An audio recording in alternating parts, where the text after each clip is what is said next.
All right, hey people. Today is October 26, 2024. My name is Chris Lucas. This is my show, The Protestant View. Um, Not really sure how good this show is going to be because I just basically started up my computer, started up a show, but there's a lot of research I've been working on, and I haven't figured out how to present it. And if I do sit here and figure out how to present it, by the time I figure out how to present it, it'll be a year from now because I'm just so busy with work. I'm working about 70 hours a week. So I'm just letting people know ahead of time when you listen to my show, this is why my show is the way it is. It's not that I want it to be this way. It's not that I don't care. It's that I just don't have time to do it any other way because lack of support, right? My show's been banned over 10 times on YouTube. It's been banned on multiple platforms. And people are also slow to donate because I say various things that upset people. So they just can't bring themselves to donate because I said that one thing that really upset them. And all I'm really trying to do is get people to think. And I'm trying to figure out what the truth is, right? And that's all I'm doing. And I'm very disappointed as a Christian, at going to church and everything since I was 8 years old and finally figuring out, like most of these churches and most of these pastors and most of these prophecy teachers have no idea what they're talking about. And it's leading to a lot of other issues with the whole entire world because I believe, um, them holding on to their little pet ideals and weird ideals you can't read in the Bible that just aren't even there is causing division. And this is why we have 100,000 different denominations, it seems like, right? So, and that's all I'm really trying to do, is just share some information. So, one of the things is, as I'm reading through the book of Daniel, one of the initial things, let me just kind of bring this first part of Daniel up so people know what I'm talking about. Uh, and it's Daniel 9 that I'm speaking of specifically. But when we read Daniel 9, it says, in the first year of Darius, son of Osiris, who was of Median descent, and who had been appointed king over the Babylonian Empire, and the first year of his reign, I Daniel came to understand from the sacred books the number of years for fulfilling the desolation of Jerusalem, which has come, which had come as the Lord's message to the prophet Jeremiah, would be 70 years. Okay, so people know I've been in debates with various people that hold various views of Daniel 9, trying to send the 70th week into the future. And I say that this whole prophecy was fulfilled within a 490-year period of time. And it's very obvious if you just read slowly through this and only don't think about what someone else told you. I want to see how someone reads Daniel 9 and tunes out everybody else, and why you would even think that this would be a prophecy about a future antichrist, or why you would throw the 70th week 2,000 years in the future if you just focus on this. And when I mean just focus on Daniel 9, think about a Jew, a scribe at this time, at that particular time, hearing this prophecy, reading this prophecy. You would know things like how the Jewish calendar works. You would only know one way of the Jewish calendar ever working. You would know certain customs. You would know certain sacrificing systems. You would know all this stuff that pertains to your Jewish culture. So everything written about the book of Daniel up until this point, that's what you would be bringing to the text as you read this, right? And read it from that perspective. Okay. And when I'm debating these people about Daniel 9 and they want to be so hardcore about their view, it's really weird that as you're reading it, you see that they have a lack of Jewish understanding. a lack of the calendar system, a lack of almost the entire Old Testament. Like they just like the Old Testament almost doesn't even come to their mind as you're talking to these people, and they're so sure that it wasn't, that the way I say it was fulfilled. They're so sure it did not happen that way, but yet these people don't know dates, they don't know times, they don't know history, they don't it's like they got a complete lack of study, but they want to act like they're experts and sell their books about a future antichrist that's going to reign or do something for 7 years, and 7 year tribulation or 3.5 year tribulation, all this stuff, right? And it's like, so I just want to say, as we read through this text, what are we going to see? And there's one of the first things I'm going to go into is I did a real heavy study on this Jeremiah prophecy. And this is going to be key to understanding this whole prophecy. So we can see that he's talking about these 70 years that seem to be coming to a close right now. So when did those 70 years start? See, I could go debate any future, what they call a futurist. A futurist is anyone who throws the 70th week of Daniel into the future. So someone with a futurist interpretation. And just so people aren't triggered, no one's an entire futurist. No one's an entire preterist, except for people who call themselves full preterists, right? So what an all preterist means is you believe some things in the Bible came true, right? You do actually believe it. So you are partially preterist. So don't get triggered by the word, oh, you think it got fulfilled. Oh, well, then I would shoot back at you and you're like, well, you must think the entire Bible's a lie because you don't think any of it's fulfilled. You call yourself a futurist and you think the whole entire thing is the future. And you'd be like, no, just a little bit. So calm down. When I say futurist, I'm only talking, as far as this show goes, for people who try to throw Daniel 9 into the future somehow and say it's not a fulfilled prophecy.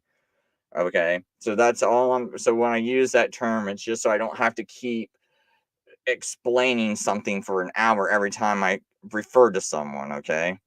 And go into such detail. So for the practicality of this video, it's going to be someone who thinks Daniel 9's been fulfilled or hasn't been fulfilled. And when I debate these people that say it hasn't been fulfilled and the 70th week is in the future, I find that they have almost a complete lack of knowledge. Like if I go, oh, so when do you think Jeremiah's 70 years were fulfilled? They're like, okay, well, I thought you were such an expert and you wanted to debate, but yet you don't even know the basics. Like, did you read through the prophecy? How important was this really to you? And you'll find out it really wasn't that important to them to actually figure out the truth, because they wanted to just start creating their own Bible fan fiction, where it's like, oh, I'm going to use some of the Bible and I'm going to create my fictional stories about an antichrist and make it seem all spectacular, and I can write my movies like The Omen and my Left Behind series and all this. And I feel like all these people are just messing you over. So so let's see here. Oh yeah, let me bring up my paper I wrote. So we're going to read Jeremiah 25:8. It says, therefore, thus says the Lord of hosts, because you have not heard my words. Let me just see if I can blow this up just a little bit more. Therefore, says the Lord of hosts, because you have not heard my words, behold, I will send and take all the families of the north, says the Lord, and Nebuchadnezzar, the king of Babylon, my servant, and will bring them against this land, against its inhabitants, and against these nations all around, and will utterly destroy them and make them an astonishment, a hissing, and perpetual desolations. Moreover, I will take from them the voice of mirth and the voice of gladness, the voice of the bridegroom, the voice of the bride, and the sound of the millstones and the light of the lamp. And this whole land shall be a desolation and astonishment, and these nations shall serve the king of Babylon 70 years. Now, key point in here, it doesn't say that it's going to be desolated for 70 years. The prophecy says these nations shall serve the king of Babylon 70 years. So I think this is a key thing to notice here when trying to figure out the timeline of this prophecy. Then it will come to pass when the 70 years are completed that I will punish the king of Babylon and that nation and the land of Chaldeans for their iniquity, says the Lord.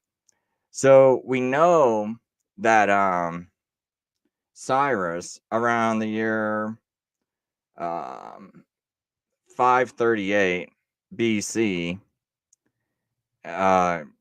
came into the land of nation, and he basically punished the king of Babylon and that nation and the land of Chaldeans. That's why they set up that that king her. Oh gosh, I can't think of it without reading it. The first year of Darius, son of Ahasuerus. So it's basically the first year of Darius. So Darius is being set up. So, yeah,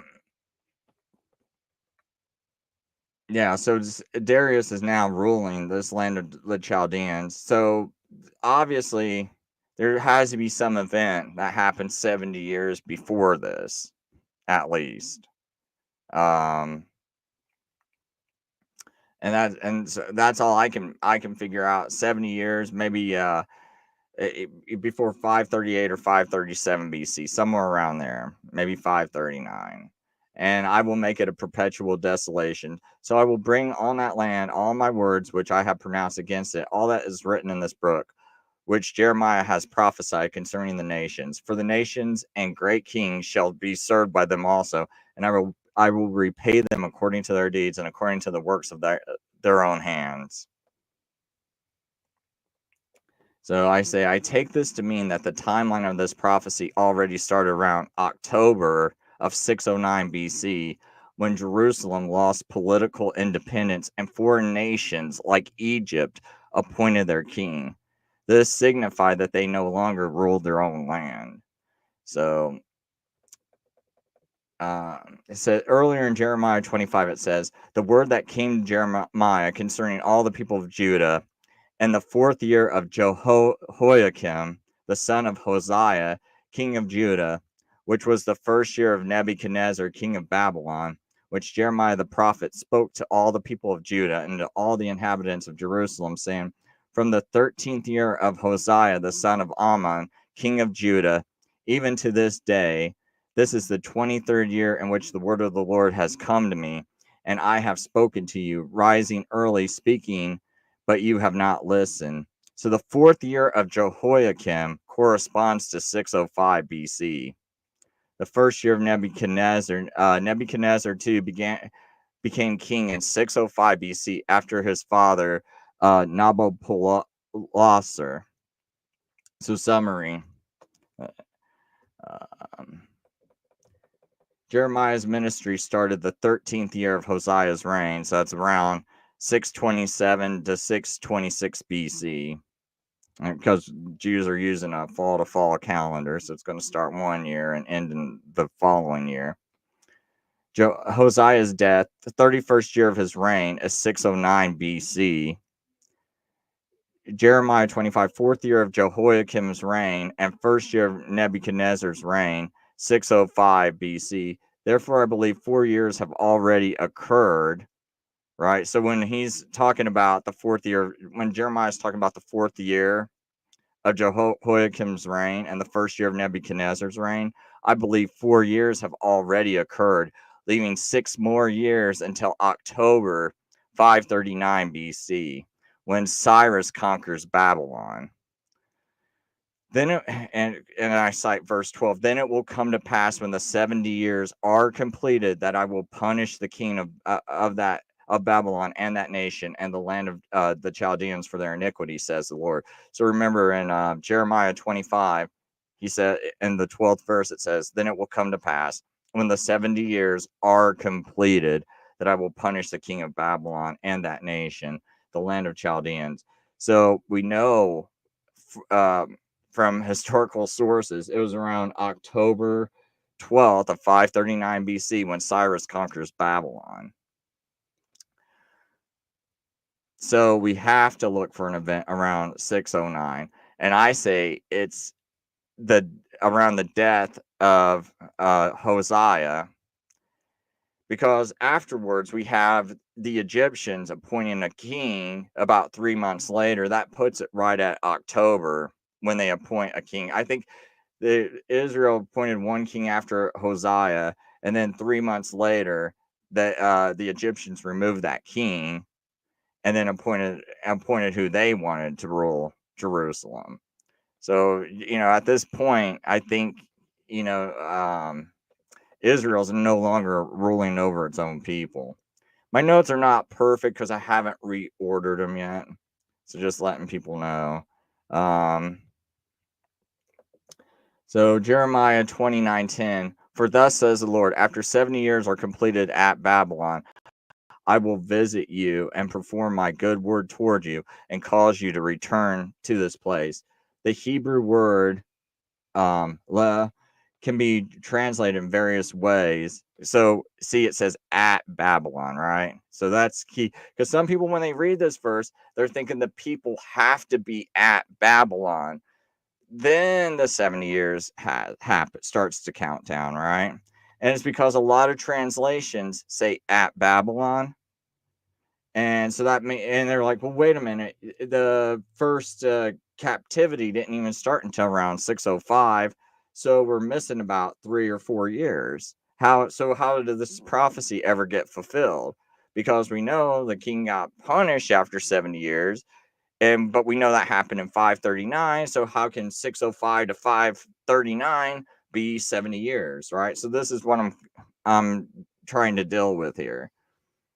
So the Hebrew preposition, and I don't really know how to properly pronounce that, but it looks like le, can be translated in various ways depending on the context. In the phrase lebavel, it can mean to Babel or at Babel or of Babel.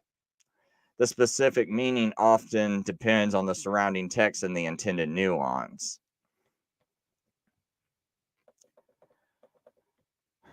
To Babel, this would imply direction or movement towards Babel. At Babel, this would indicate a location, meaning something happening in or at Babel. Of Babel, this could denote a possession or association, meaning something belonging to or associated with Babel. So the Hebrew preposition le and bavel can indeed carry different nuances, which can significantly impact the interpretation of the text. At Babel, this interpretation would suggest that the 70 years refers specifically to the time the Jews spent in Babylonian captivity. This aligns with the traditional understanding that the Jews were exiled to Babylon and remained there for approximately 70 years until the decree of Cyrus allowed them to return.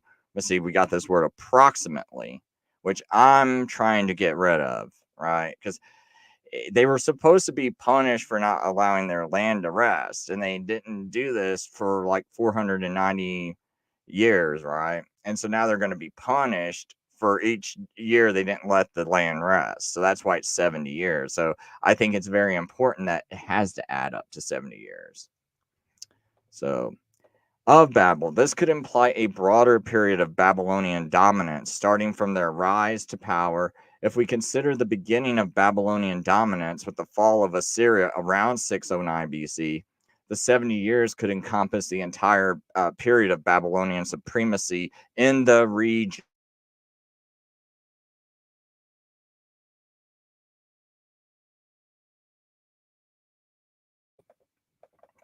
So in Jeremiah 29, some think this is a second. And Jeremiah 29, some think this is a second 70-year prophecy. I've had people say the one in Jeremiah 25 is one prophecy, and the one in Jeremiah 29 is another prophecy. And I think this is still the same 70-year prophecy that was in Jeremiah 25. I just think the words at Babylon are a mistranslation, and that the Jews do not have to be at Babylon for 70 years. To me, when reading Daniel 9, verses 1 through 2, it seems like the 70 years are completed or about to be completed soon. Less than a year, depending on how the wording is to be understood. So to me, of Babylon and Jeremiah 29 makes the most sense in describing its 70 years of supremacy in the region. If the words at taken as at Babel, if the word, sorry, I need to fix this. If the word at is taken as at Babylon, I want to make sure I fix this. If the word La at is taken as at Babylon, it would indicate that the prophecy does not start until the first exiles are sent to Babylon, which would not be until 605 BC. Therefore, the 70-year timeline would fall short by a couple of years, since Cyrus gave his decree in 538 BC, making it only 67 years. Therefore, I count the 70 years from the loss of Jewish political independence, which is shown by a foreign power appointing Jehoiakim around October 609 BC. So, yeah, I calculated that, and it would be October 609 BC when Egypt appointed Jehoiakim, and the Babylonian supremacy being established with the conquering of Assyria by Babylon in 609 BC.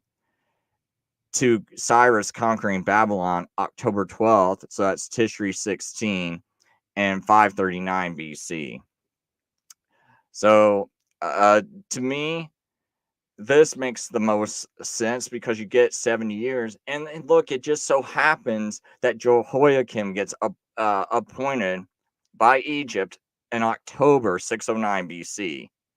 And Cyrus conquers Babylon October 12th, 539 BC. We have 70 years right here.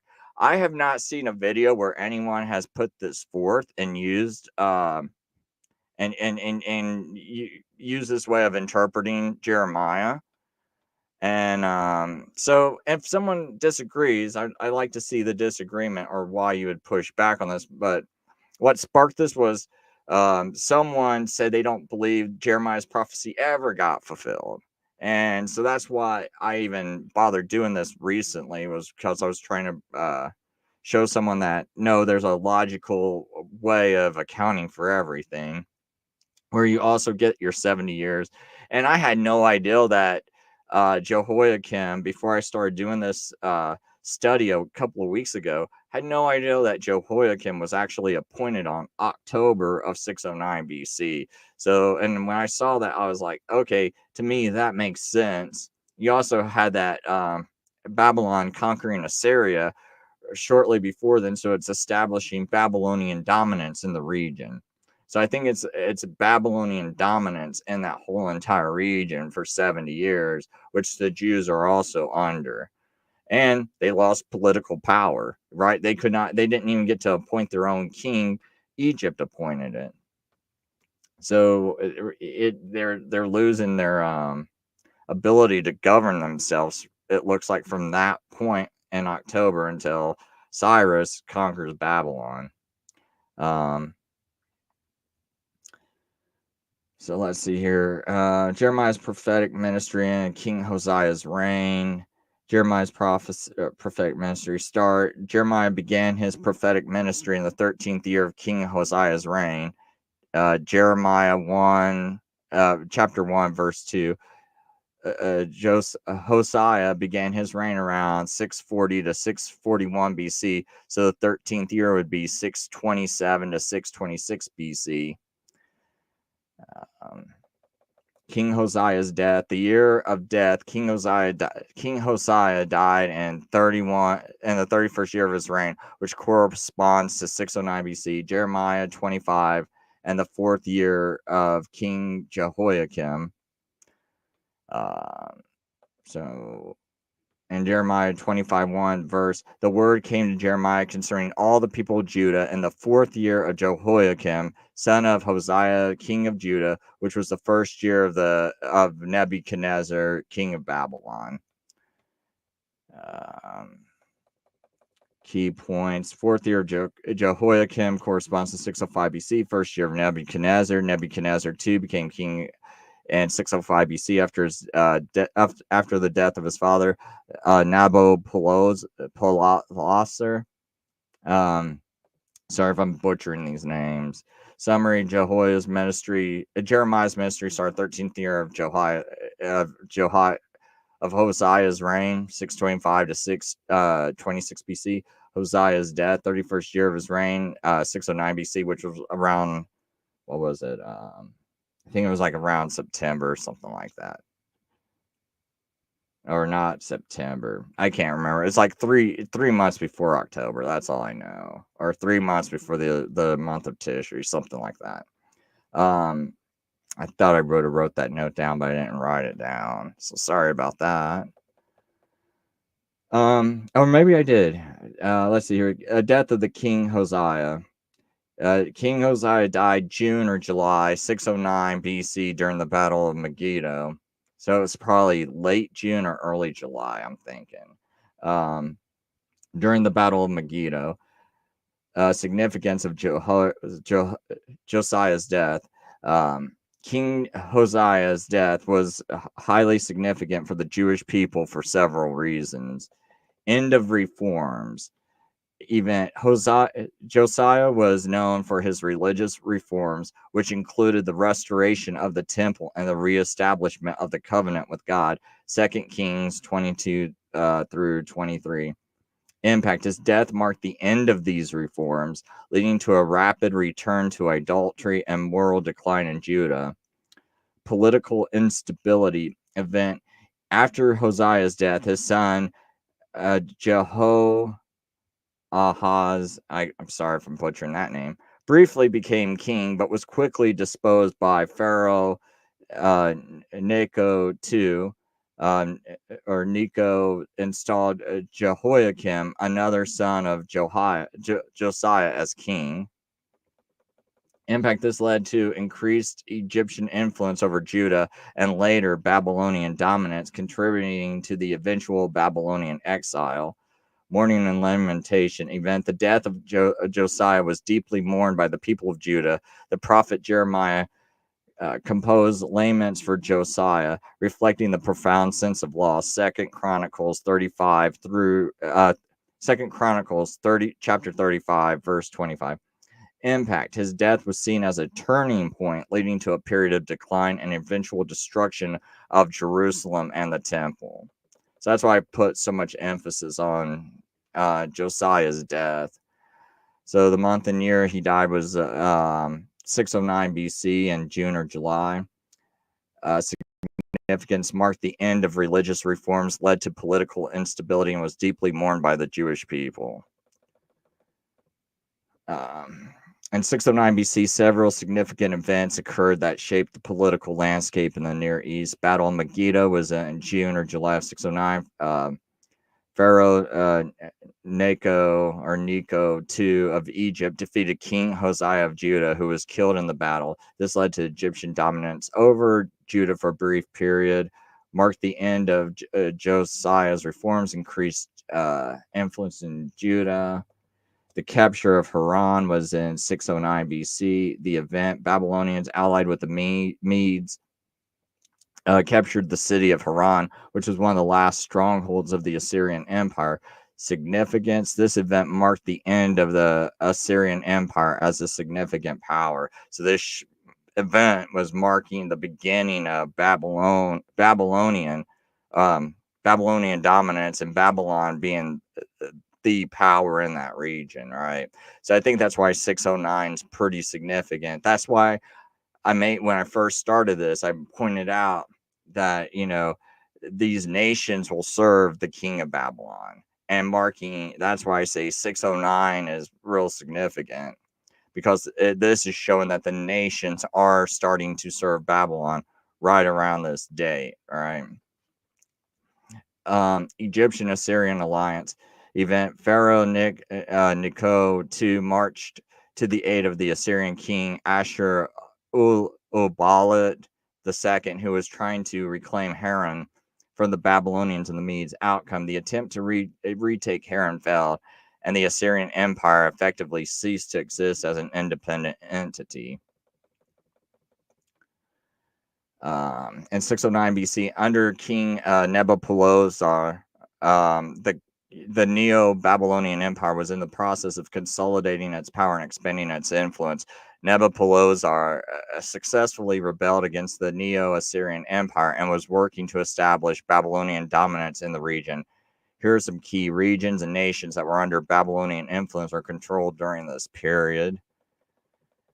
So we got Babylonia, the core region of the Babylonian Empire centered around the city of Babylon. Assyria, following the fall of Nineveh in 612 BC and the Battle of Haran in 609 BC, the remnants of the Assyrian Empire were being absorbed into the Babylonian Empire. Elam, located in the east of Babylonian, Elam was significant to the region and had interactions with Babylon. Parts of Mesopotamia, including cities and regions that were previously under Assyrian control, allied with the Medes who were instrumental in the fall of Syria, were allies of the Babylonian during this period.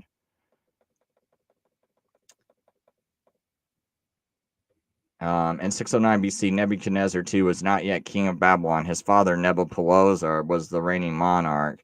Nebuchadnezzar II became king in 605 BC after his father's death. However, during this period, the Babylonian Empire was expanding its influence and consolidating its power over various regions.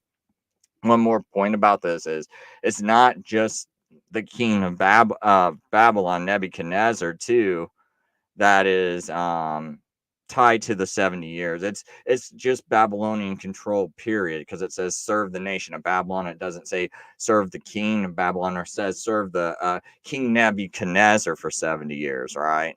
It doesn't, the prophecy doesn't say that. It just says we'll serve Babylon for 70 years. The nations will, right?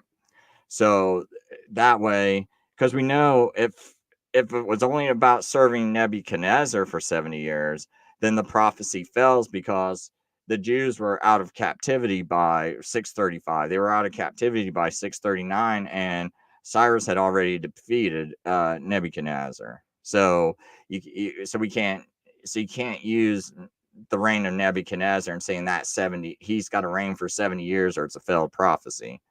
So just pointing that out is why I think the Jewish language allows for this interpretation, and I haven't seen anything to disallow it. By the time Nebuchadnezzar II ascended to the throne, several nations and regions were under Babylonian control or influence. I think I might have already said, oh, okay, this is some new information.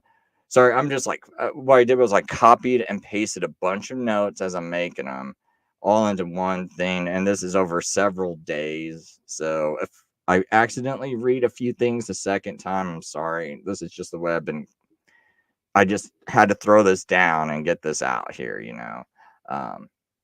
So anyway, Judah, after the Battle of Carchemish in 605 BC, Judah became a vassal state of Babylon. Syria, the reign of Syria included cities like Damascus, came under Babylonian control. Phoenicia, the coastal cities of Phoenicia, such as Tyre and Sidon, were also under Babylonian influence. Parts of Mesopotamia, the core regions of the Babylonian Empire, included much of Mesopotamia, encompassing modern-day Iraq and parts of Syria and Turkey. These regions were part of the broader Babylonian Empire, which Nebuchadnezzar II continued to expand and consolidate during his reign.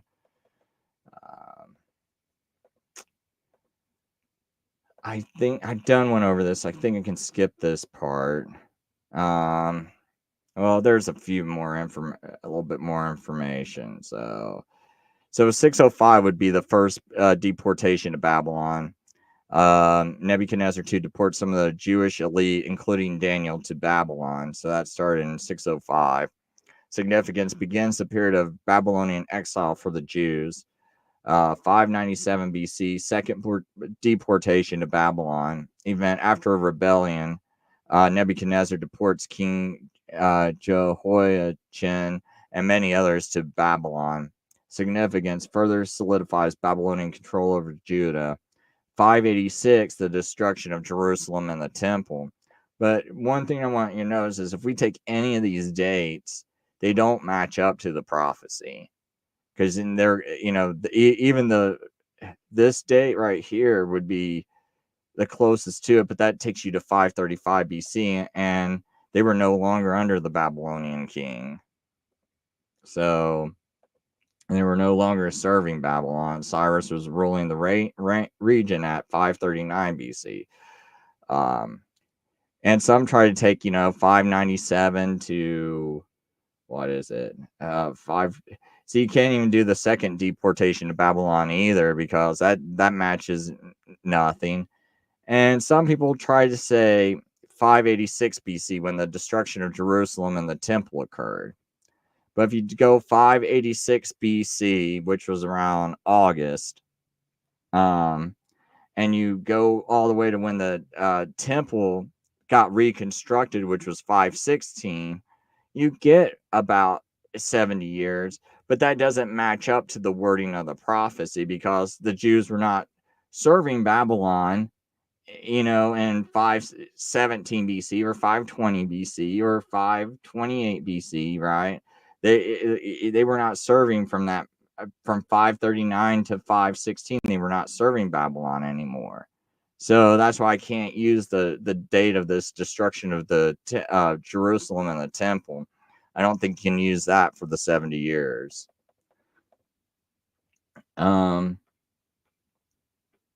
So 539 BC is the Battle of Opus event. Cyrus the Great defeats the Babylonian army at Opus.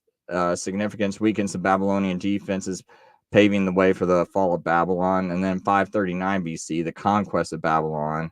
Cyrus the Great conquers Babylon on October 12th, 539 BC, which I think is the 16th of Tishri that year. Marks the end of the Neo-Babylonian Empire and the beginning of the Persian rule. And 538 is the decree of Cyrus to, well, I don't know if that's a decree, but at least the order to have the Jews brought, some of the Jews can start working on the temple. Cyrus issues a decree allowing the Jews to return to Jerusalem and rebuild the temple.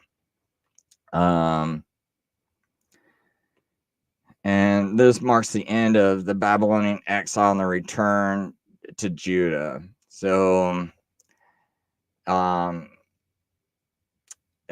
if you want to maybe say, I guess if they're like, let's say that 609 date is out of sorts or somehow, I guess you could probably move it to 538 and get your 70 years. But I think we're fine with just going from 539, because it just says those nations will serve Babylon. No one can be serving Babylon after 539 if Cyrus done conquered Babylon. So I think the date of 539 just makes more sense. So if we want a more precise time of anything I gave, right here's some of the most precise times. I'm just going to kind of pause. If someone wants to pause the screen and read it later, they can pause the screen, read these dates later. If I can ever get some support, I'll build a website and start posting this stuff on there. When I ask for money, it's not like someone accused me of being selfish, and it's so I can run all these extra things that I know would help people, basically. But that's the only reason why I do it. And I already have a lot coming out of my pocket for what I do anyway. So let's see here. I don't think I need to talk about any of this stuff. So, I guess I'll just go right back over to this. It says,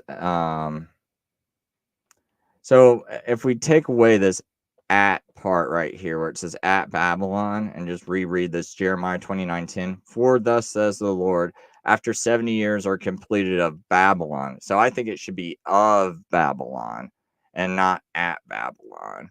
I will visit you and perform my good word towards you and towards and cause you to return to this place. So, I think it should be of Babylon, because I think it should be referring to the entire Babylonian dominance that's going on in that region. And then when you look at it that way, everything matches up perfectly to prophecy. To the very month. So, And I think that's kind of significant that it does match up to the month. Um, so I'm not going to reread this. That's part I did earlier. And this is just me going over various possible ways people have tried to interpret this, but I've kind of went over this anyway. So I'll just kind of pause the screen. If people want to read this later, they can. I don't see anything. Because I already kind of talked about all this.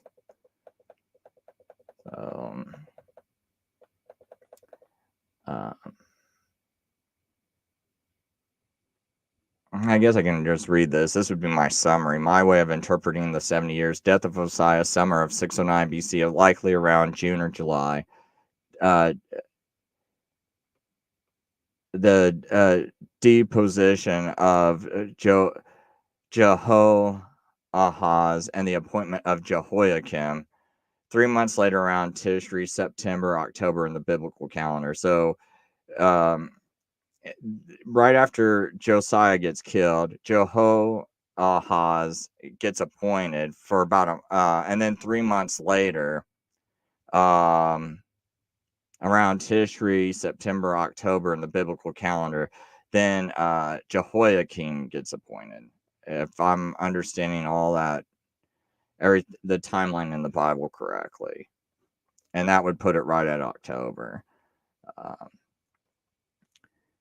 Like I said, that marks the end of Judah's political independence, as their king was appointed by a foreign power, Egypt, and later, Babylon ruling over them, and then them getting deported. I already talked about Cyrus's date. Oh, and these are key sources to confirm the date of Cyrus conquering Babylon. The Nabonidus Chronicle. I don't know if I'm pronouncing that right, and sorry.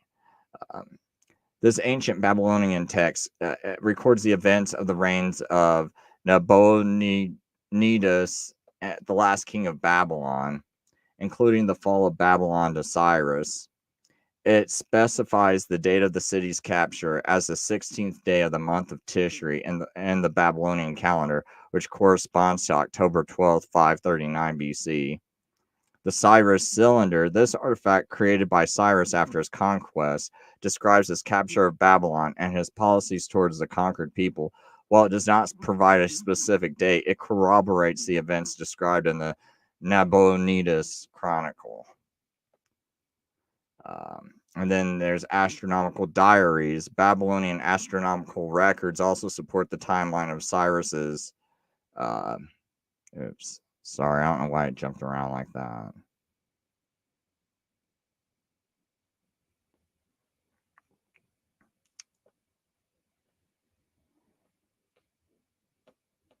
I'm sorry. I kept jumping around.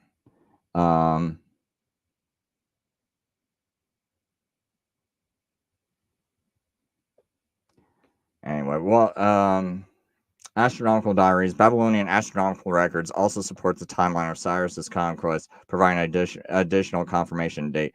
These sources together provide a reliable basis for dating the fall of Babylon to October 12th, 539 BC.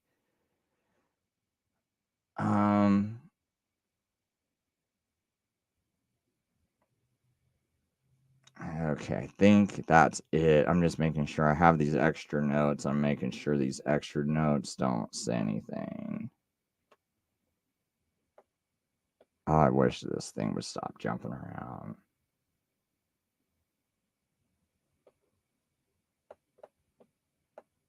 Sorry about this. I don't have the best setup. So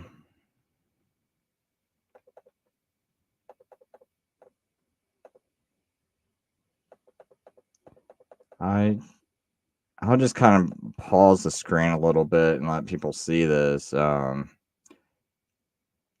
Jeremiah 25:9, when God mentions all the families of the north and along with Nebuchadnezzar. He is referring to a coalition of nations that would come against Judah.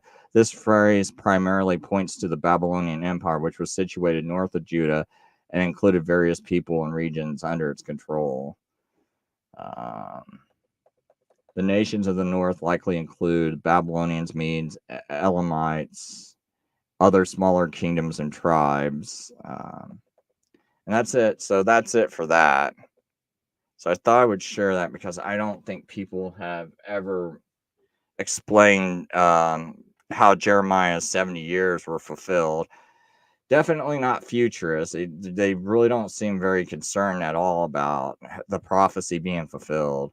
And when I talk to them, it's just more like they just want to take and bring all their assertions onto the text and start making Bible fan fiction is what their first goal is. It's not trying to interpret the text from a Jewish background and then bringing, like, shutting yourself off from anything written after this prophecy is given. Like, shut your mind off and just read it from how a Jew would read it, who's, been doing temple services and everything, and read it from that perspective, right? And so this also gives you a timeline of when this is going, because I talked to people who tried to throw Daniel 70th week into the future. They have no idea what year this is. What year is the first year of Darius? Got no idea, When did Jeremiah's prophecy start and end? No idea. Yeah, they're going to be the experts that tell me about this prophecy and want me to listen to them, want everyone to listen to them, buy their books. And they obviously have done no work looking at this text or studying the Hebrew or anything else. So just a few more things I've noticed about Daniel 9 and 8. I'm just going to get into a couple quick things. I'm not going to go through this prophecy extensively. But right here, 70 weeks have been determined concerning your people, your holy city, to put an end to rebellion, to bring sin to completion, to atone for iniquity, to bring in perpetual righteousness, and to seal up prophetic vision, and to anoint a most holy place. Now, as far as the rest is, I'll have to tackle the other parts of this later, but I mainly want to focus on just this line right here. It's like, what do people think when they hear to seal up the prophetic vision? What do you think that means? So, and I started to think about this because, I debate these people so much. And what I think it's talking about is to bring this 70 weeks to completion. I think it's only referring to Daniel, the prophecy in Daniel 9, because obviously there's still prophetic visions given on in the New Testament. It even talks about how there will be prophets and people can prophesy. So if that's the case, when this 490 years ended, it didn't seal up prophetic vision. I think it's only talking about this prophetic vision. One thing I'll look up real quick is in the interlinear and Daniel 9:24. I didn't think about doing this before the show, and I wish I would have before I made this point, because I could be stupid. It could sound stupid.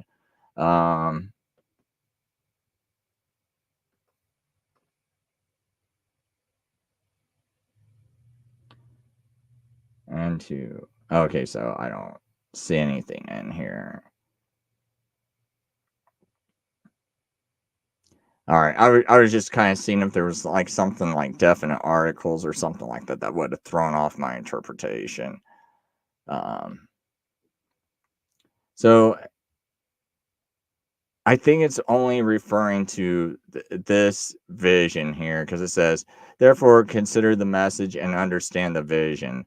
So this, from verse 24 down to 29, or 27, 24 to 27, that's the vision he wants you to understand. And that's how I'm interpreting this. So I'm just kind of throwing that out there. Maybe someone's got some sort of pushback against that.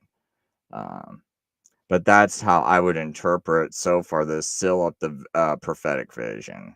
Because in the past, I think I thought maybe for a time period, vision would be sealed up from like maybe the 62 weeks, maybe prophetic vision would be sealed up. But now I'm starting to think what it means is sealing up means to bring to completion, not to cause it to stop, but to bring to completion. So this vision will be fully completed after 490 years. So to me, that means you can't throw the 70th week into the future, because the vision is supposed to be completed after 490 years. It's not supposed to take longer than that.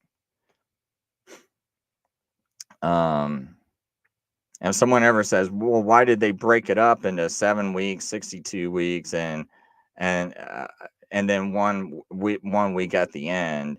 I would just say, because typically you got prophetic. This word weeks is actually sevens, so it would be like a period of 7 sevens and 62 sevens, right? Not exactly weeks. And sevens can mean like us. Well, sevens, which is actually the word sabuum, and sabuum, it just means a period of 7, which is, in this kind of context, you would think it's a period of 7 years, because in Daniel 10 verse 3, um, it says weeks of years. I mean, weeks of days. So when it wants to say, or sabuum of days, sevens of days, when it wants to say weeks, it looks like it would add the word days to clarify that it means a 7 of days, right? But here we don't see 7 of days. So there's some people that go, "Oh, you got to do a day for a year prophecy." And it's like, no, you don't. You don't do it here, because we don't even have the word day in this context. It just says sevens. And some people will try to say, "Well, weeks is 7 days." Well, no, not in the Hebrew language. It means sabuum. It could be 7 years, 7 days. But considering that, the whole context of this passage, there's no reason to think that it's going to be 7 days. It's talking about 7 years, and that's why it's a sabuum. And it doesn't say sabuum of days, right?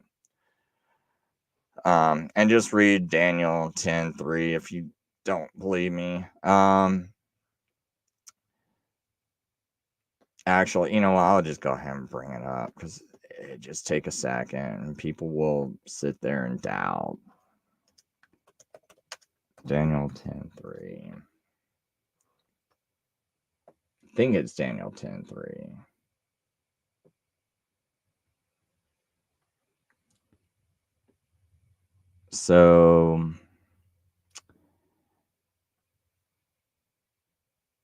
So yeah, right here when it says, did I anoint myself? It says, and at all nor myself did I anoint myself till were fulfilled 3 weeks sabuum. So you can see this word sabuum right here. So, and which only means sevens. And then yamim, it's the plural form of yom, and it doesn't mean whole. It only means days. See, everywhere you find this word, it means days or days. Well, yom, which is the singular form, it always means day. But if it's like yamim, which we see yamim right here, that means it's a plural form of days. So when this person who's translating it into English, when he writes the word whole, he thinks that you're seeing the word weeks and automatically assuming this means days, and then he's adding whole, and he's not thinking about how sabuum in the Hebrew language just means the word a period of 7. And if it's days, it's going to add the word yamim to clarify that it's days. If it's not days, it just leave it alone. And because to my knowledge, I never saw Sabuam of years. It's always been Sabuam. And then if it's talking about a 7-day period of time, it's like a Sabuam of days. They'll add the word yamim to it. So and I've never seen them add the Hebrew word for years to it. Maybe I'm wrong. Someone can comment, leave me that message. But I've never seen the word years being added to Shabua or Sabuim. Sabuim is the plural form of this word Shabua right here. So this is the singular form. Plural form is when you add the im to it, like we see right here. They put the im on it, just like I am on here. That means it's the plural form of days. I am over here, plural form of sevens, right? So just to clarify that to people. So if you ever have someone say, oh, in Daniel 9, you got to do a day for a year prophecy and you change weeks to years. No, no, no. Those people have no idea what they're talking about. They're making things up and they don't know Hebrew. And they're just making stuff up. And right there, just, you might want to just be like, hey, you might sound like you know some stuff, but I'm going to be a little cautious listening to you because I already know you're making errors. All right. So anywhere you would see this would probably say Shabua right here. And he will confirm a covenant with many for one Shabua. I do want to see, how do they translate that in Daniel 9:27? That will be, they translate that to just Shabua.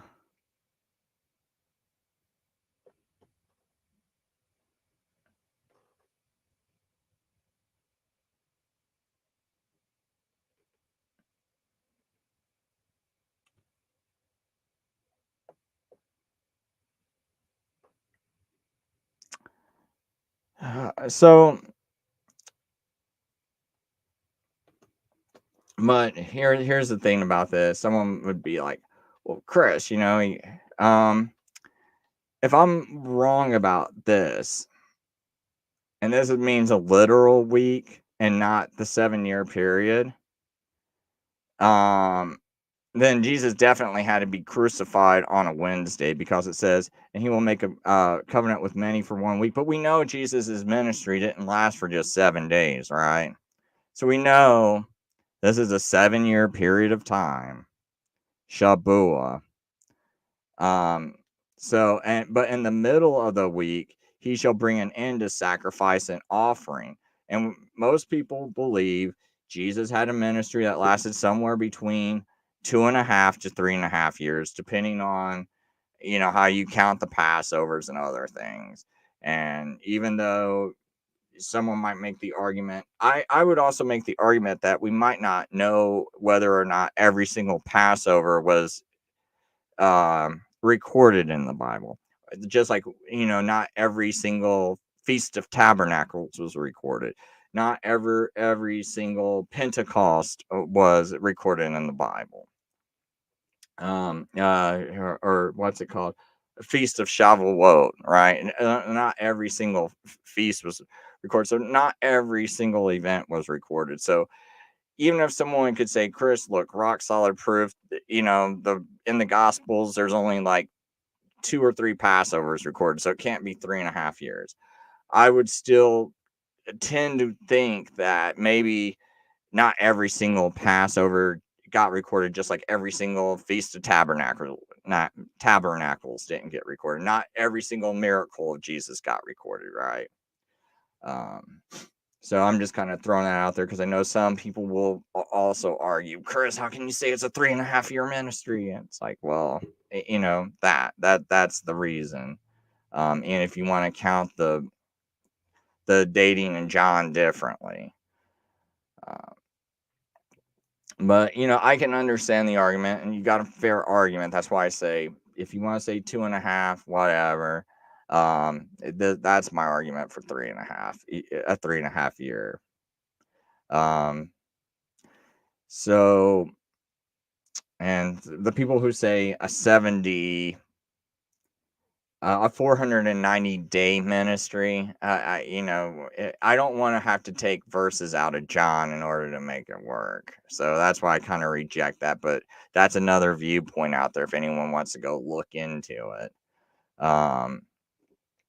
Because what they do is they start it sometime in October, and 490 days later would land you right around Passover. And they would go, hey, here we go. It's supposed to be a 70-week ministry. And they'll bring up, I think there's like an early church writer that talked about how he thinks that it was only a 490-day ministry. So yeah, I think there is an early church writer that said that. I just don't go by that. Because part of my reason for thinking that, and I haven't studied that particular church writer, because it's just some argument I heard at a glance, so I didn't really research it. So before I make this comment, I'm just putting that out there in case I later look into it and I change my mind. But what I'm thinking is that people that do that, I don't know how well they knew the Hebrew, the underlining Hebrew.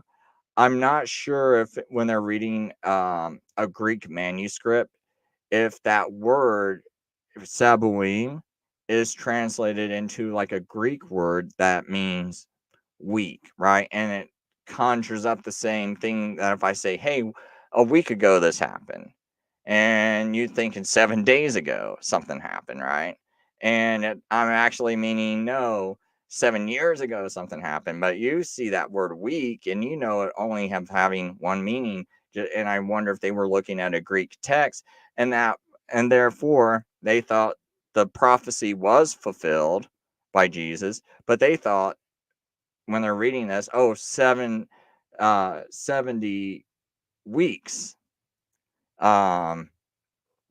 And they're thinking 490 days instead of 490 years. And maybe, when these writers are writing about that, that's why some of them were concluding it was a literal 70 weeks. Just throwing that out there. But like I said, I haven't looked into it, but just something I'm thinking about just when I first hear that argument, because one thing that I started to notice, if when people talk about these early church fathers, and I argue with Catholics and Orthodox and even um, Sunday observing Christians, right? And they'll say, "Oh, this church father said this, so it's crazy that you think, Jesus rose on Sabbath instead of Sunday." Or this church father said this, so it's crazy you think Jesus got crucified on a Wednesday. And when I'm looking at this, I'm like, okay, non-Jewish church father, not another non-Jewish church father. Oh, another non-Jewish church father. Can you guys bring up some people that are actually got some kind of like Jewish background that are teaching us this stuff?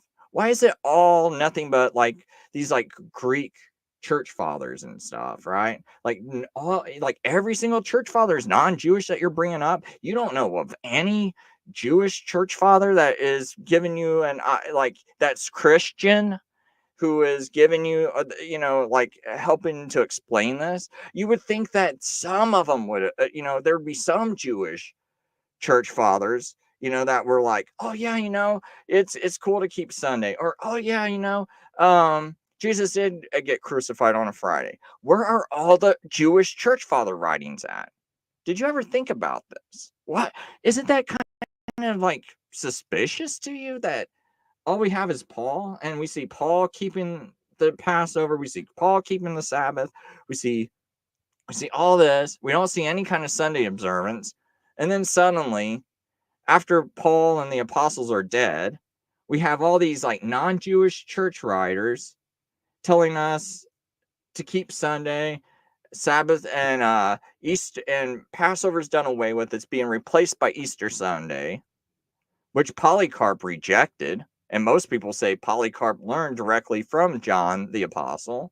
And Polycarp told the Roman bishop Anicetus, when the Roman bishop wanted to change these times and say, no, there's no more Passover. Start doing Easter Sunday and start doing Sunday observance instead of Sabbath. And Polycarp was like, hey, where is this at? Who told you that? And Anicetus says, well, Paul and Peter.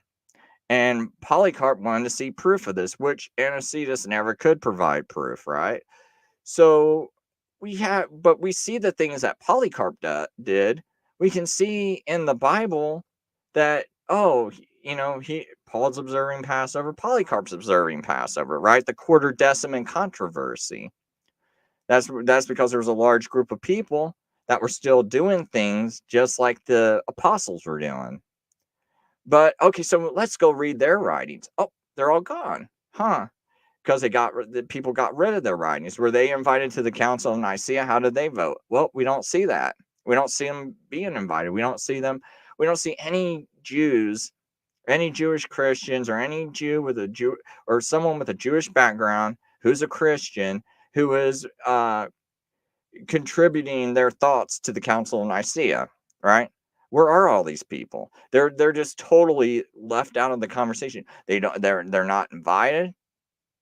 And I'm just starting to think, why should I take their word for it when I'm reading these church fathers? They don't know, like they're guessing at how Daniel is fulfilled or if it's not fulfilled, right? They're guessing at Daniel 8. It's really weird when, I read the writings of Josephus, and Josephus says Daniel 8 is fulfilled. It was fulfilled. That was the persecution of Antiochus against the Jews. So, Josephus is saying it is fulfilled. And I'm guessing that a lot of Jews probably thought this was fulfilled, but I bet you we lost a lot of their teachings because people wanted to just have it dominated by these non-Jews and their thoughts and their replacement theology. And so now we're guessing like, oh, what do the early church fathers think, about Daniel 9:27? Well, you have some saying it's fulfilled, some saying it's not. Why isn't there like a cohesiveness? Why don't we just look at the Jews, the Jewish Christians? What did they think? Oh, all gone. And I'm guessing because they destroyed the quarter deciman writings, along with it, they destroyed what the Jews thought of Daniel 9:27, the Jewish Christians thought, and so we lost all that. So now we gotta kind of piece it together ourselves. But this is my only explanation as to why wasn't this information handed down. Why are we left with a bunch of non-Jewish writers guessing at how this was fulfilled? And I'm thinking that not every single Jewish writing was destroyed, with the destruction of Jerusalem in 70 AD. I'm thinking there was still plenty of writing. I think later on what it was persecuting anyone who kept Sabbath and kept Passover, and they destroyed all these writings, the quarter deciman writings and things like that, which contained all this information. And I haven't had anyone tell me a good reason for why we have no early writers with a Jewish background writing. Why are we always just listening to all these like Greek people and other people talk, but no Jews at all, given their 2 cents? And part of my thinking also behind that is, if you think about the Roman religion at the time, it's like and the Roman government at the time, they did not like the Jews. There was a lot of anti-Semitism going around, and also they were promoting something called Mithraism, right? And that had a Sunday focus and all this.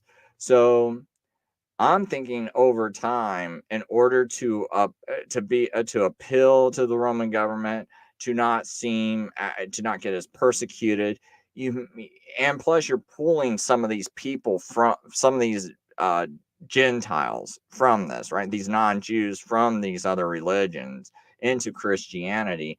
And maybe they don't understand, like, oh, what's the big deal of Sunday or Sabbath? They might not even be understanding the big deal of it. So here they go, like, oh, well, we'll just, when the Bible says, don't teach others to break the least of these commandments, here's Sabbath. It seems like the least of the commandments, right? I mean, almost everybody would agree, kind of think about that. If you didn't grow up in a Jewish setting and you didn't think about it much, you might think that's the least of the commandments, which the Bible says, hey, don't teach others to do this or you'll be the least in the kingdom of heaven, right? So here they are, but they're going, okay, I want to kind of compromise so I don't have to do this persecution, right? And to me, it's really weird that we don't see Bishop Anicetus being martyred, yet Polycarp got martyred. It's really weird to me. Why was he martyred by the Roman government, but yet Anicetus, the Roman bishop who's actually in Rome, doesn't get martyred? But yet Polycarp is the one wanting to keep Passover and Sabbath, because I think the two are intertwined. It's because the whole reason for switching from Sabbath to Sunday would be to first switch from Passover to Easter Sunday. And because you got to think about this, Passover could happen any day of the week. It could happen on a Friday, it could happen on a Thursday, it could happen on a Wednesday, it could happen on a Tuesday. As far as I know, it can happen any day of the week. So if it can happen any day of the week, why would you? So it seems like if you're going to celebrate the resurrection, you'd celebrate it 3 days later. So you would never always celebrate it on Sunday. You'd celebrate it 3 days later. And so if you're sitting there thinking, oh no, we should observe Passover, you're not going to think nothing special about Sunday, because you're just going to think, oh, it's just the day that's 3 days later. That's all it is. So to me, this whole Easter observance is tied to the Sabbath, and I don't think you'd be doing one without doing the other. And I think what they wanted to do was they wanted to make a religion that fit Mithraism better, since it was a Sunday observant religion. And then later on, around, what was it, 325, that Constantine legalized Christianity in it, but there was also like Sabbath observance was forbidden. But if you think about this, if you invite only certain Christians to your council and let them talk about it, maybe you just pick the ones that would best mix with Mithraism the best, right? The ones that are already keeping Sunday. Because what you want to do is you want to try to pull people into one religion so you can have more unity. Because I think that was the focus more than anything, was not so much the truth, but having unity. And it's kind of disunity. You got a lot of disunity if you're going to have Mithraism, which is holding Sunday, and the Christianity, which is holding Sabbath. And also you got people, fighting within Christianity themselves, debating about this. And so it's just better you take that group that doesn't want to compromise, and you try to get rid of them, and you focus on the people who are wanting to compromise, because those people are going to be better off adding to a mix of trying to, what do you call it, where you synchronize all the religions together. But that's just my thought. So I'm going on about a little bit of other stuff too, because here we see I got like a calendar over to the side here, right? And basically, I was thinking about. I noticed an error in Daniel 8. And this one error I noticed, it's not an error in Daniel 8, but like an error in how people calculate it. Because some people say Antiochus Epiphanes persecuted the Jews in 67 BC to 64 BC. Now, maybe I might change my mind, about this later, but I'm thinking that date should actually be 68 BC to 65 BC. Because when I was doing some research, some of these historians, they will say that Antiochus encountered the Roman ambassador in Egypt in the summer of um, what was that? 168 BC. And so in the summer of 168 BC, Antiochus Epiphanes is trying to conquer Egypt, but he encounters this Roman envoy and this ambassador, Popilius. He gives Antiochus this ultimatum, and he says, "Hey, if you," he says, "if you continue to attack, to try to come into Egypt, you will also be facing Rome." And Antiochus goes, "Well, let me think about it." And before Antiochus could walk away, the general draws a circle around him, and he says, "You tell me before you leave this circle. And if you don't tell me before you leave this circle, you'll be at war with Rome." So Antiochus thought about it for a little bit, and grudgingly said, "Okay, we'll head back to we'll leave Egypt." Right. This is supposed to happen, and when I'm reading, a lot of historians are saying 168, and so Antiochus goes back to Jerusalem and bans the sacrifices. And I think this all happened in the same year from what I'm reading in the book of Maccabees and other historical accounts. So if this happened in the same year, it's got to be 168 BC and not 167 BC. So someone's got their date wrong. And I'm starting to lean towards the 168 BC date being the correct date. And part of my reason is I went on to BibleArchaeology.org, and I'll just read this one paragraph. This is a really long article, but he says, "As my studies have progressed since then, I have had second thoughts about Miller's solution." So Miller had this solution about how you try to get the 2,300 evening mornings, but that's not the important part of this.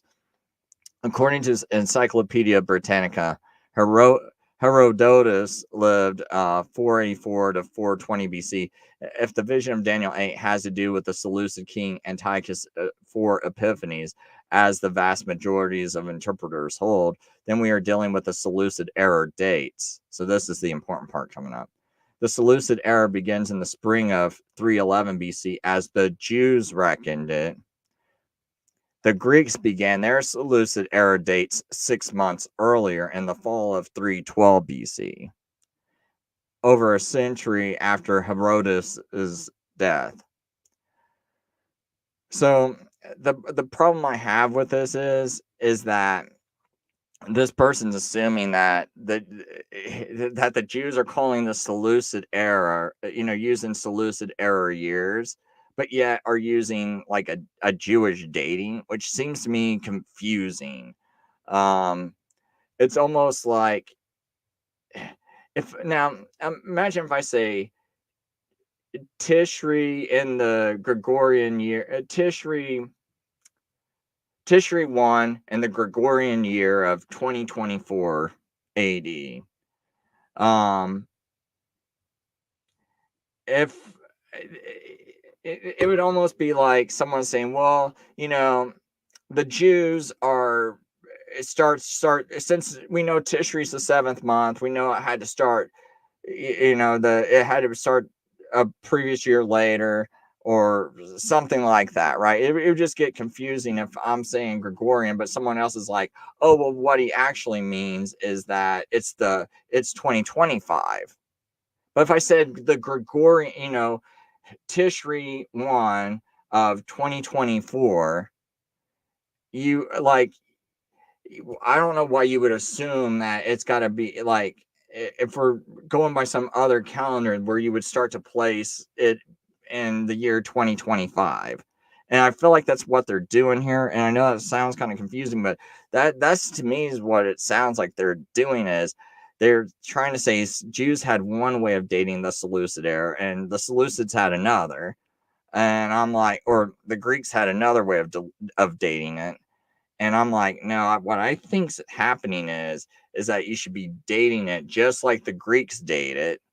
and use a fall to fall calendar, and Jews have a civil fall to fall calendar anyway. So this is going to tie into Daniel 9. So I'm reading the book of Maccabees, and in the book of Maccabees, it says like the Seleucid year of 150 is a sabbatical year. Well, I think that equates to 163 BC. So that's why I got that calendar over here to the side. I don't know if I can blow it up at all. Maybe I can. Let's see if I can.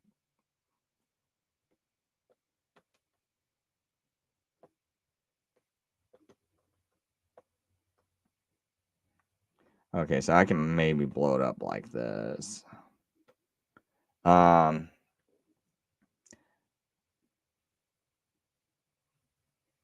don't know if that's really helping at all. But anyway, so I go 163 BC and I count backwards. So I'm going from right to left as I'm counting, right? And yeah, I'm counting down the years because if the year one of a sabbatical cycle was 69 BC, then the next year would be year 2, 68 BC. Next year to year 3 would be 67. Year 4, 66 BC. Year 5, 65 BC. Year 6, 64 BC. Sabbatical year 163 BC. And so this is what I'm saying is the Seleucid era year of 150. And so if I start to go backwards all the way to 457 BC, it lands me in a sabbatical year. And that's when I think Daniel's prophecy was October of 457 BC. Another thing about these dates is when I say BC, I mean the fall of 163 BC. So it would be like late September or October would be the start of the Jewish year. At the start of and also the start of like the sabbatical year or whichever year in the sabbatical cycle it is. So that's one little detail I should probably add it in here so people can follow along. But this should be fall. So this is fall of 163 BC, fall of 164 BC, etc. Right. So when I get down here, as I was doing this table, I get to 457 BC fall. So, and it got me wondering, it's like, well, if you calculate the sabbatical cycles, and let's say, because my previous thing was thinking that when the weeks of Daniel's prophecy starts, it would start at the first year of a sabbatical cycle. So I was thinking 457 wouldn't be the 7th year of a sabbatical cycle, but it would be the first year. But part of me, and this is the reason why I'm playing around with this idea, is that, a sabbatical year is pretty significant. And I could see how maybe it would make more sense for it to start on a sabbatical year. But I also understand, if someone wants to say, no, it has to be the first year of a sabbatical cycle. That way, when you say 77, you're talking about 70 sabbatical cycles. And I get that. But I also think it can just mean 70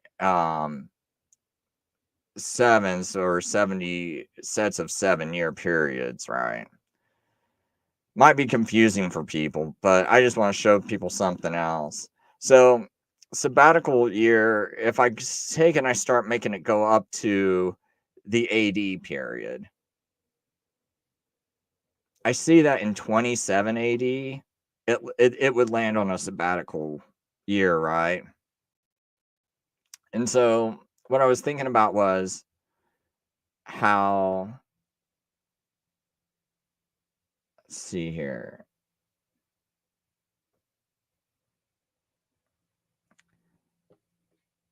Yeah, because I said I mentioned something to the AI. I said I think oops.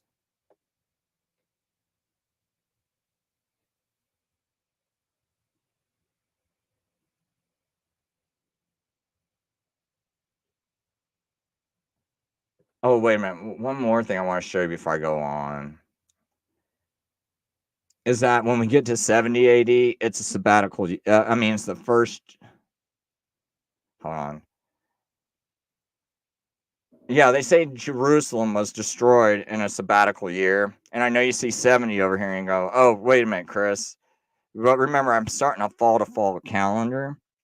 And Jerusalem was destroyed before September, October of 70 AD. So 69 to 70 AD is still part of the sabbatical cycle. Jerusalem was destroyed somewhere, what was it, like sometime in August of 70 AD. So that would be before this fall cycle starts. So it would be a sabbatical year. So, and was reading Josephus and the Cedar Alat, and they say that the temple was destroyed in a sabbatical year, which right here we got 70 AD, and this was a sabbatical year still because it hasn't reached September, October yet. So it makes me think that I might be on the right track doing it this way because I got everything matching up from a sabbatical year in 457 AD, where I say that the prophecy starts all the way to the destruction, which is also in a sabbatical year of 70 AD. Not to mention 27 AD. I think that's when Jesus started his ministry, sometime between 27 AD and 28 AD, which is a sabbatical year, right? Because it starts in the fall of 27 AD. So anytime between 27 AD and the fall of 28 AD, I think Jesus read Isaiah 61.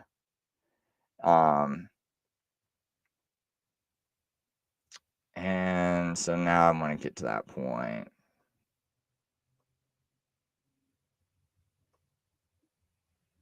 about. Okay, yeah. So just out of curiosity, I want to see what the AI would say because they say I speculate based on the earlier chart you did for me that the year Jesus read from Isaiah 61 was a sabbatical year. Is this was a sabbatical was is this related to what he is reading in Isaiah 61?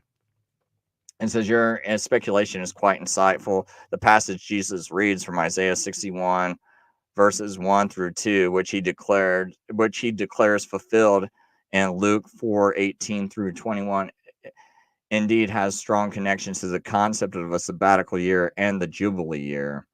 Isaiah 61 verses 1 through 2 speaks of proclaiming liberty to the captives and the year of the Lord's favor, which aligns to the themes of the sabbatical year and the Jubilee year described in Leviticus 25.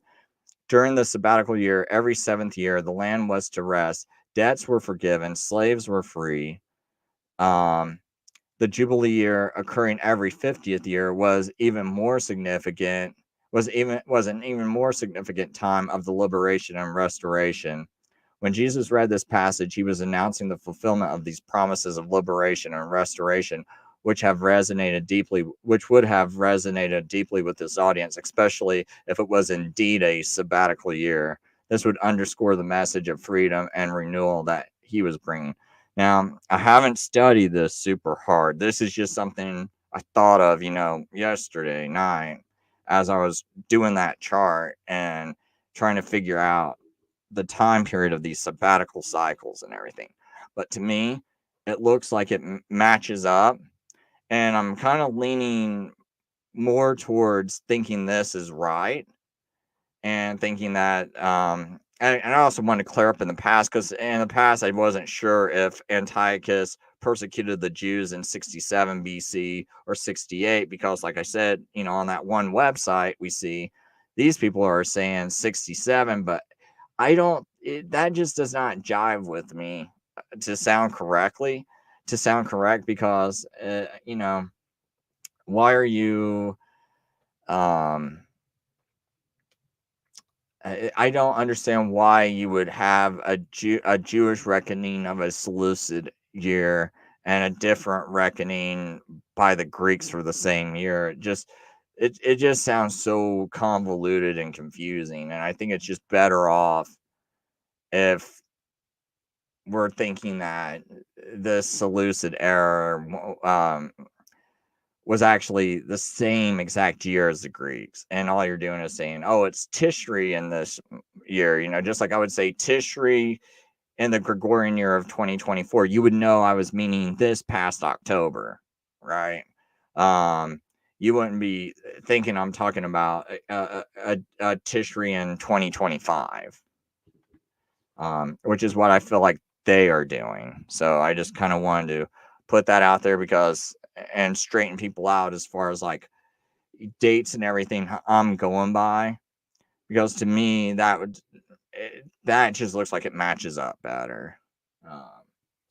And so I would also say you might want to be careful about all the dates that they're getting here, because I'm not sure if they're just doing that just for this time period and they're reckoning it this way, or if they reckoned other years that way. So, as I know this is a site that I recommended in the past, and I'm sort of leaning towards, there's like two guys that people mainly go by when they're trying to do all this dating, and one's this guy called Zuckerman, and the other is this guy called Wacholder, Wacholder. Those are your like two most prominent people, and I think I'm gonna go lean more towards Wacholder uh than Zuckerman. I think his counting syncs up better, because so far I'm having less problems. Everything looks like it matches up to what Josephus is saying, what other Jewish sources are saying. Maybe there's something there I'm missing, and some other account of something else. But Maccabees matches up well with it. My timeline of Daniel matches up with it. Everything looks like it matches up. And now I can also account for, when Jesus read that passage in Luke. There's no other, I don't know what other dating scheme someone could use and have things line up. I know people don't like that Wednesday crucifixion ideal, but look at how well I got everything matching up to the sabbatical cycles, to when Jesus reads that in the first year of his ministry, and he's happens to be reading it in a sabbatical cycle. I think all these things are very significant. And Jesus also said 3 days and 3 nights, and I watched Christian apologists get annihilated by a Muslim, and they were almost winning this debate until the Muslim brought up, that the Bible's got errors in it. It says, well, Jesus says 3 days and 3 nights. And that Muslim, you don't call him a dumb Muslim. That's the wrong thing to do, because he was right. He was absolutely right when he said that Jews keep a day evening to evening. That makes you sound like a dumb Christian, or just a dumb person, dumb scholar, went to a bad school, if you're going to sit there and argue with that Muslim about, oh no, it's like Jews didn't go have an evening to evening day. It's like, that is just ridiculous.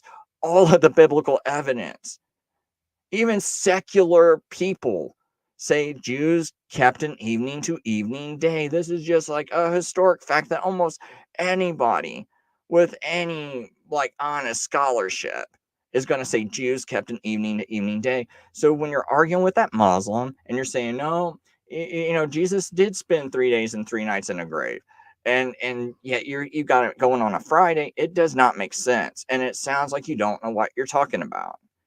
And that's why he proposed that there was an error in the Bible. And there is no other way of reconciling that.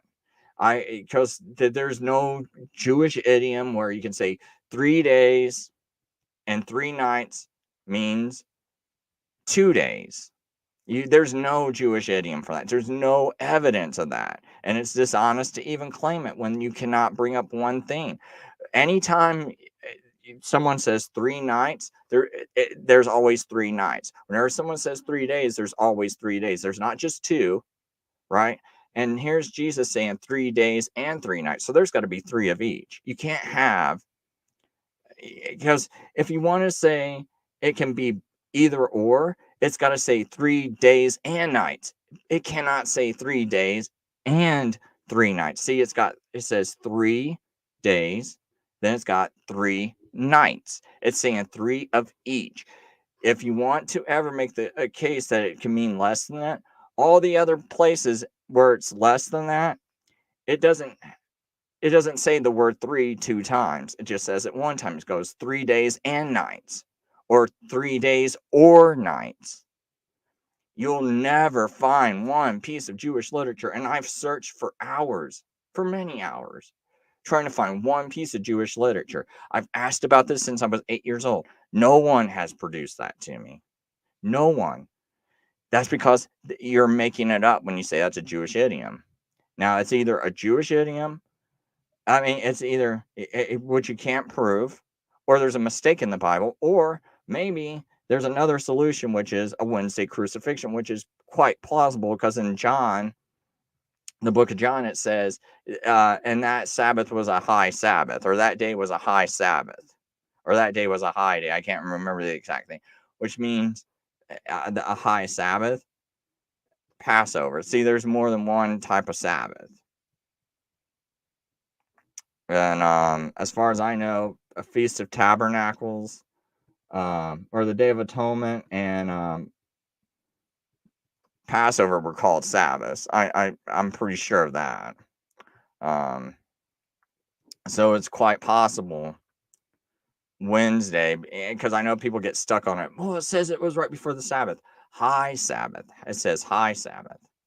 So we can quite possibly have a Passover Sabbath that week, and then you have the weekly Sabbath, which would be 3 days later. And then you get your 3 days and 3 nights. And then there's things in the English translations where they put commas in places, making it sound like he rose on Sunday. But remember, the original Greek doesn't have commas. And even the way it's written, you can tell you shouldn't put a comma. You shouldn't put a comma in some of these places. That's why the Geneva Bible didn't have them, but the King James wound up putting a comma there so it would read like he rose on Sunday. So I can't think of any other things. I kind of want to make sure I got all those points. The main reason I did this video was just to get out the information about the Jeremiah. That was the most important part. Trying to think if I got anything else. I'll look at the comments. Maybe that jar my memory. So Adrian says Daniel 12 might be a future AC. I actually think Daniel 12 was fulfilled. That part where it's talking about the 2 time periods, the 1290 days and 1335. I think that's talking about a time period around 66 AD. And those Jewish years would kind of add up to all those events that I'm seeing. So far, I think most of that's been fulfilled. About the only part of Daniel 12, would be maybe the part where it's talking about the resurrection. Which I think is, if I remember right, I think like Daniel 11 and 12 are sort of like all one writing. So I kind of, I don't know. I don't want to go into that explanation. I'd have to read it before I talk about it, or else I'll start making mistakes. So he said, "This is interesting. I had questions on what looked shorter than the 70 years Bibles." So he's saying what looks shorter than the 70 years in Jeremiah's prophecy. Bibles made comments of stages, and I accepted it as muddy. Yeah, I thought it was real muddy. That's why I did this video. So you said if Wednesday crucifixion, they could have bought and applied spices on Friday if Thursday was a high Sabbath. Yes, yeah. Completely. That's another reason why I kind of lean towards the Wednesday crucifixion. It's because it does give them a chance to buy spices. Which I don't know how that's done. If it's a Thursday or a Friday crucifixion, like some people try to push for. I mean, and like I said, I'm open to this, but if people want me to accept the Thursday or Friday, they got to come up with really rock solid reasons. And most people I know of have never, that believe in those two dates, they have never showed me how Jeremiah's prophecy of the 70 years are fulfilled. They never went over these dates that carefully. They never went over the decrees of Artaxerxes and why we know it should be dated that way, why we should pick the decree of Artaxerxes over all these other decrees. Like they never go into all these like details. And so I'm like, until I start seeing someone that looks like they've done all that, it's going to be really hard for me to accept, when they want to try to force me to believe Friday, when I feel like it's the same reason I believed in a Friday crucifixion when I was a kid, because everyone told me, and I'm thinking these guys went to seminary school, they're smarter than me, this has been a church tradition, and they're telling me that. You would think someone would have spoke up. And then when you start to really think about it, it's like, well, wait a minute.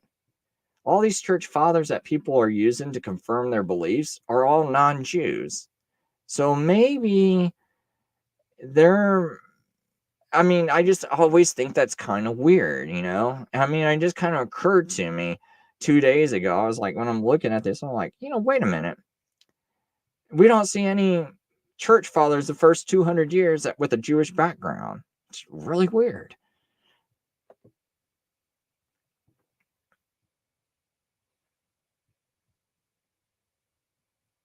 You said, but they came on Sunday morning, so I think Wednesday is out, as they would have done on Friday what they attempted on Sunday. I guess you mean the spices, but now I don't think Sunday morning's out, because it says that Jesus rose before while it was still dark. So they came because they tried coming to the tomb while it was still dark and Jesus was already gone. So you can't count the daylight of Sunday morning. And if you can't count the daylight of Sunday morning, you only have, Friday night, Saturday night. So you only got 2 nights. So you definitely can't count Friday, right? Because that's still only 2 nights. Friday night, Saturday night. That's why I got a problem with it.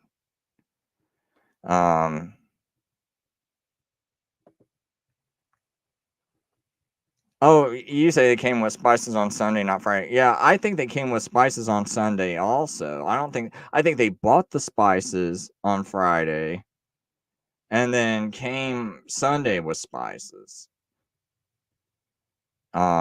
Because it was too close to the Sabbath for them to buy spices on, before the Sabbath, because it says, I mean, that one passage in, I think it's Matthew 27, somewhere around 50 something. I can't remember the exact part of it, but it's like it makes it sound like it was already evening when they were putting them in the grave.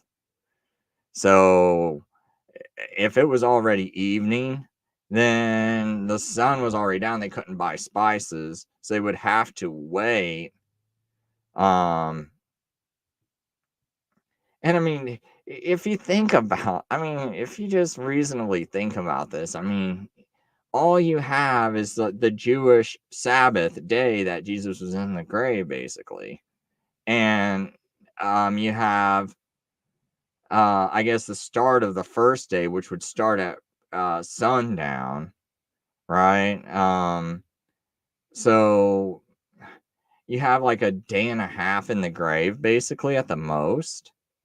That's why I have a hard time with that. And plus, there's no telling whether he resurrected right at the end of the Sabbath, or was it during the evening of the first day, right? Because the first day starts, it's evening first, then it's daylight. That's Jewish reckoning. So, and plus, I have my sabbatical cycles matching up to my timeline. So when Jesus reads that part in Luke 4, um,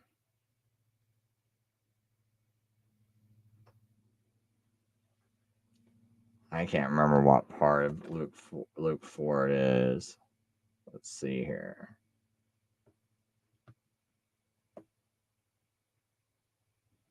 I think it's like the beginning of it. Man, I'll just read the King James. I don't want to read the King James, but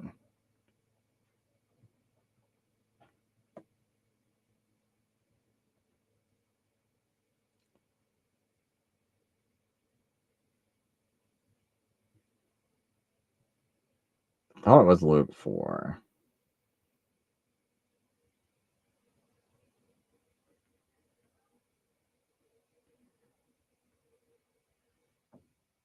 Oh, yeah, right here.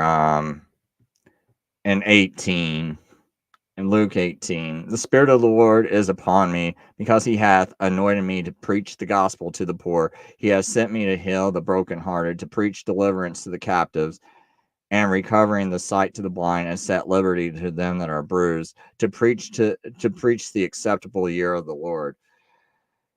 So I'm thinking the acceptable year of the Lord is a sabbatical year, and that matches up to AD 27, which is what even Lockholder would suggest. The only other year would be saying that it's sometime between 28 and 29 AD would be the sabbatical. Those are the only two main um, sabbatical cycles that I see proposed. Is Zuckerman, who would shove this to 1 year later, which would be 28 to 29 AD, starting in the fall of 28. Whereas I think this was the 27 to 28 AD, and that's the acceptable year of the Lord. But the problem is, it's like I don't see, I don't, 28 to 29. I don't, I don't know. I don't think that cycle matches up, basically, and I don't think anyone who is pushing for a Friday crucifixion can match that up to anything. You need it to be about 30. Yeah, you would need it to be 30 AD, but no one ever pushes it out that late. So what's the acceptable year to preach the acceptable year of the Lord? I mean, I just kind of wonder what people would mean to that. Like, what tie-in would they have with this verse? I mean, maybe I'm wrong, right? But to me, if this is a sabbatical year, then this would have added meaning for Jesus to be saying all this.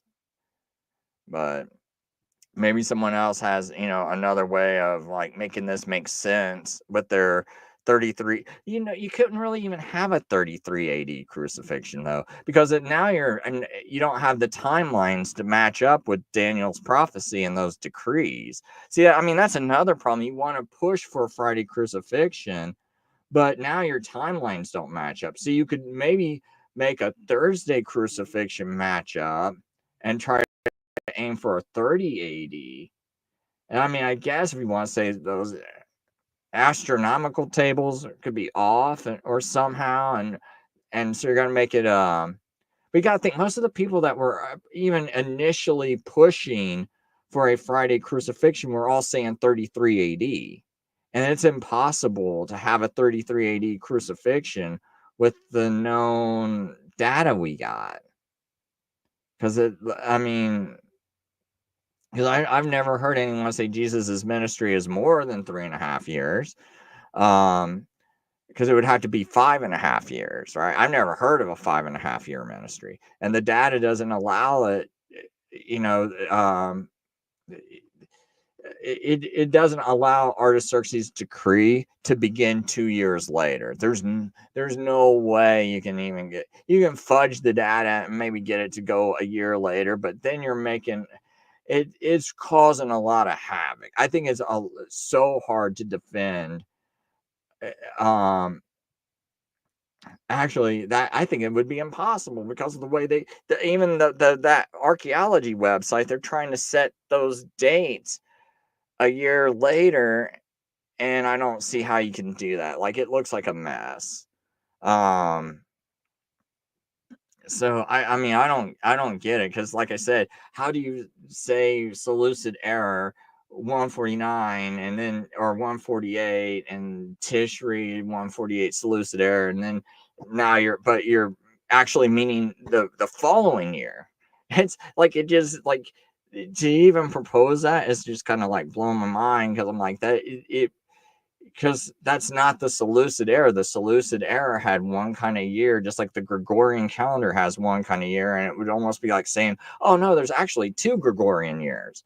There's the way the Jewish reckon it, when they say Tishri 1, 2024, they actually mean 2025, a Gregorian year, even though they said Gregorian year 2024, but they actually mean 2025. Like, that's why I think that's kind of almost ridiculous. And so if you got to take and play games like that and move the dates, but even if you do that, it doesn't add up. Not to know 33 AD crucifixion. And so the people who were initially telling you, oh, Jesus got crucified Friday 33 AD, archaeology doesn't match up to it. Timetables don't match up to it. Astronomical calculations don't match up to it. Nothing matches up to it. So why fight it when Jesus did say 3 days and 3 nights? Why don't we just, I don't understand why people just can't say, let's just go by, Jesus's words. Let's come up with something that makes him not a liar. And when he says 3 days and 3 nights, we get 3 days and 3 nights out of it, and just go with it and don't fight it. To me, I don't know. I don't understand this. Like, I'm just, all I'm doing, I'm not trying to like invent the wheel or anything. I'm just like, look, Jesus said 3 days and 3 nights. I didn't say it. He said it. You're only going to get 3 days and 3 nights. Keep in mind, 3 nights, because there's got to be 3 of each, because he said 3 of each. He didn't say a combination. There's no such thing as a Jewish idiom, of 3 days and 3 nights ever meaning anything but 3 days and 3 nights. And I have showed this by going through. It's not up to me to provide the proof that 3 days and 3 nights always means 3 days and 3 nights, but I have shown the proof in the past where there's Jewish documents that say 3 days and 3 nights, and it's going over the course of a 4-day period of time, right? So we get 4 days out of 3 days and 3 nights, because part of it started the evening one day, and it ended on the morning of a next day, on 4 days later, right?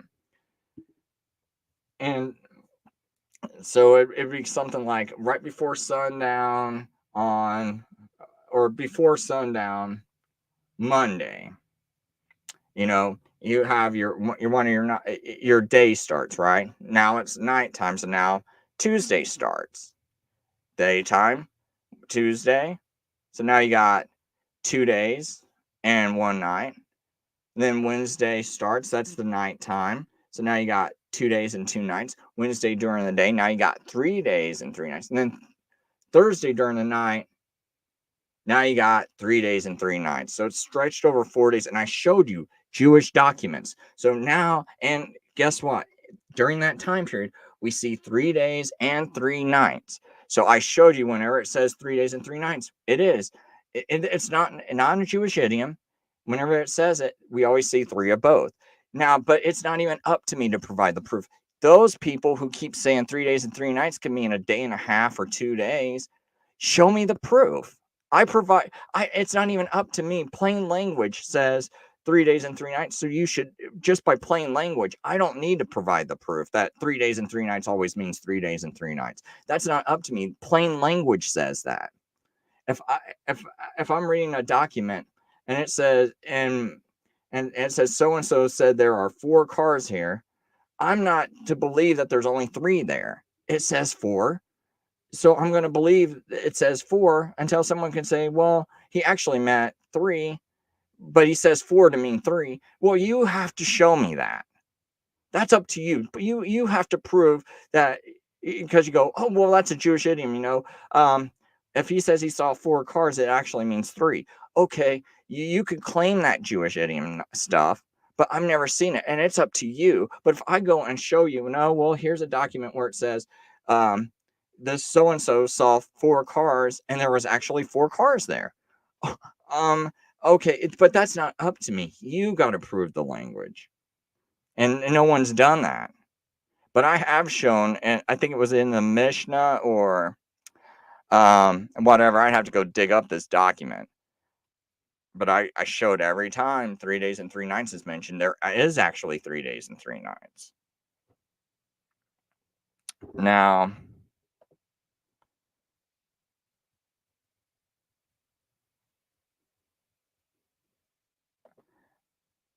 well, Adrian, you say, why do I want a Saturday night resurrection so bad? He was crucified in the morning. He's crucified, but he didn't die, and he wasn't buried until the evening or right before the evening, right? Just depending on how you want to interpret Matthew. I mean, it looks a little bit open to me, so I'm not. I can allow some charitableness there of how someone wants to say, well, he was buried as soon as it became evening or right before he became evening. I can understand either interpretation. When you say, but I'm just saying, other people have made a big deal that, oh, well, that would be more than 3 days. As far as I'm concerned, it doesn't matter if he rose as soon as it turned Sunday and he rose, right? Wouldn't bother me a bit. But I still, but some will argue, "Whoa, no, Chris, if he rose the second it turned Sunday, you're wrong, and Jesus would be a liar then." And it's like, no, I don't think so. I mean, but they keep wanting to say, well, on the third day means it has to be the third day. And I think actually, I since these manuscripts were copied from the Hebrew, I believe they were originally in Hebrew. I just wonder if when we see the word on the third day, if it actually means on. But let's say it does mean on the third day. Well, I think he gets put in the grave right before. So that's kind of why, I guess, why I have him resurrecting on Sabbath. Right at the end of it, just because people fight about that interpretation. I'm like, so it's not so much, oh, I'm fighting it. It's like, well, if you say he has to be resurrected on the third day and you're going to just flip your mind out, then I think this is an acceptable way of interpreting it, that he gets buried um, right at sundown, right before sundown, maybe slightly after sundown, depending on how you read Matthew. Um, and he rises Wednesday. There you go. So if you're really flipping out about he's got to be rose on the third day, well, there you go. He's rose. Um, me, I'm not. I'm actually like lenient about all that. So it's not so much I'm demanding it; it's other people that think, oh, it's got to be like this super rigid thing. Okay, well, if it's got to be rigid, that would be my way of reconciling it. If you think it needs to be reconciled. Um, because I think, hey, he did his 3 days and 3 nights, and he did them full. Maybe he just means it's got to be full, and on the third day means at the completion of 3 days, right? At the completion, so not on meaning it has to be on the third day, but on the completion of it, right? So I mean, I think the text could be interpreted like that. Maybe he still rose on Sunday, you know. I'd be fine with that, but I think it's definitely a Wednesday crucifixion when all the data I look at, and I'm just not like. I mean, just to be honest, I don't feel the whole Thursday crucifixion. It's because here's a point.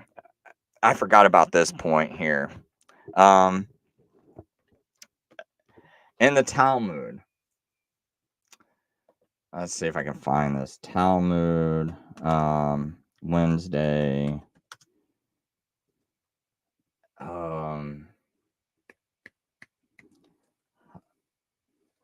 Haggadah.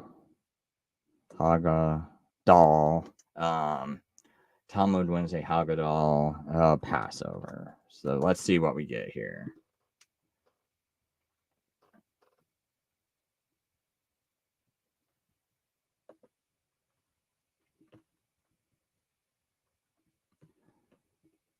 So I don't know who. I'm just pulling up a random site because I'm looking for something here.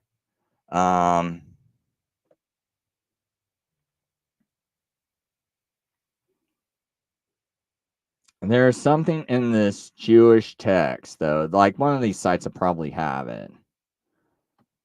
I have it written down in notes, but I don't want to make people listen to silence for 15 minutes while I look up my notes on my computer, because I got a ton of notes I make every single week. I just don't have time to do shows about everything I find. But here, I'll let me actually want to look. Psalm 118, verse 25, Mizmor Kuf Yod Chet, Pasuk Kaf He. Ana Adonai, please, O Lord. Hoshi'ana, save us now. Ana Adonai, please, O Lord. Hatzlichana, prosper us now. Ana Adonai, Hoshi'ana. Ana Adonai, Hatzlichana. Please, O Lord, save us now. Please, O Lord, prosper us now. Psalm 108. Okay, so I wanted to play that because now please to prosper and advance, succeed, Yehovah, please beseech, oh now please to save, deliver, Hagodal, Shem Hagodal, Yehovah, please help us, oh now. So that's so they say this is part of Psalms 118:25. Now the whole thing about Hagodal is, let me see if down here it says, blessed is the one who comes in the name of the Lord. We bless you from the house of the Lord.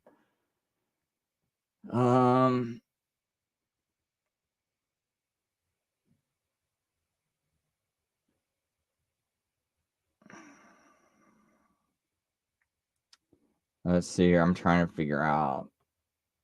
Okay, there's this time in like called Haggadah, where it's considered the one of the holiest days of the year, and it's the Sabbath right before the Passover.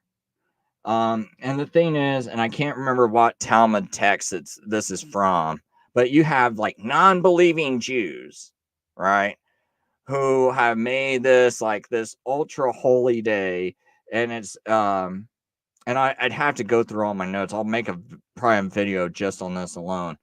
But they have the Passover, the Sabbath right before the Passover as like this holy day, and they believe the original what was it? The original selections of the lamb happened on a Passover, right? Happened on Sabbath, right? That's what they wrote about, and they wrote about this way before Jesus ever came to the earth, right? And because the original Passover was on Sabbath, and not on Sabbath, the original selection of the lambs, which was the 10th of Nisan, was on a Sabbath, right? So the very first Exodus, when they had Passover, not Passover, but when they had the selection of the lambs, they did that on the 10th of Nisan on a Sabbath. And the original slaughtering of the lamb, the very first time they did it, was on Wednesday. And this is written in the Talmud and everything, recorded, right? So to me, it just kind of makes sense that maybe when Jesus, the thing that the one who is the antitype of this, right? The one who's like the fulfillment of the original Passover. I think it's very interesting that, to me, when I study all this stuff, that everything looks like it just happens to fall right on a Wednesday, just like the original Passover. So, I mean, and and I think if this was taught, the Wednesday crucifixion was taught to Jews that reject Jesus, and these Christians were not going along with the Roman Catholic interpretation of this Friday crucifixion, but actually went with what I think all the data points to. I think when these Jews are reading their Talmud and everything, it's like, wow, it's really interesting that these Christians are worshiping a Messiah that they believe got crucified on Wednesday, just like the original Passover lamb was crucified. And then if we were all as a collective community showing all this data, showing how every bit of archaeology from the decree of Artaxerxes all the way to 34 AD matches a 490 year period of time, just like their own sacred texts talk about. And we show them that, look, right there, just like the original Exodus, we have Jesus being crucified on a Wednesday. I think that would jar something to them. But people want to be, I think they want to be selfish and hold on to beliefs that they don't even have good data to hold on for. It's just a tradition that they're told by some authority figure, and they didn't even look at it themselves. And if we would just let go of that nonsense and look at the words of Jesus when he says 3 days and 3 nights, and we go, oh, maybe Jesus told the truth. Then we could, not only that, we could appeal to these Jews a little bit better. Maybe it would rock something in their mind where they're like, whoa, that's just like the original Passover. And here's these people worshiping Jesus as if he's the fulfillment of our scriptures, and they're worshiping him as the Messiah. Uh-oh, maybe we messed up, right? And I just think there's a problem when the majority of Christianity is so hell bent on wanting to do their replacement theology and just following along with the Catholic Church, that now we're losing the Jews, and now we're also losing Muslims who know good and well that 3 days and 3 nights always means 3 days and 3 nights. And then we got our stupid so-called Christian scholars arguing with the Muslims that's a Jewish idiom when that Muslim knows better. That Muslim knows 3 days and 3 nights in the Jewish culture means 3 days and 3 nights. It's plain language, right? And if we would just stop doing stupid things like that, I think we could actually have unity and actually reach these other people in the world instead of making dumb arguments based on just being emotional and wanting to hold on to replacement theology, which is what I think most of Christianity is trying to do. And by a bunch of people that try to hijack the religion when they tuck and kicked out any kind of resemblance of uh listening to any kind of like Jewish teacher, even if they're Christian. You just kick them out and you don't listen to them, and you just replace them with all your like Greek theologians, because that's all I see, with these founding fathers, but or founding church, so-called church fathers. um so Of course. I'm just going to kind of read this so I don't have dead air, because I am looking for something. Corresponding to the Lord's commandment to select lambs fit for Korban Pesach, Exodus 12:1-6. For 4 days, Joshua was inspected by the Kohanim, as well as the Roman Pontius Pilate, yet was found to be Tom, without spot or blemish. Nonetheless, he was unjustly sentenced to die and was later crucified before sundown on Nisan 14, prophetically corresponding with the time when the Passover lambs were sacrificed at the temple.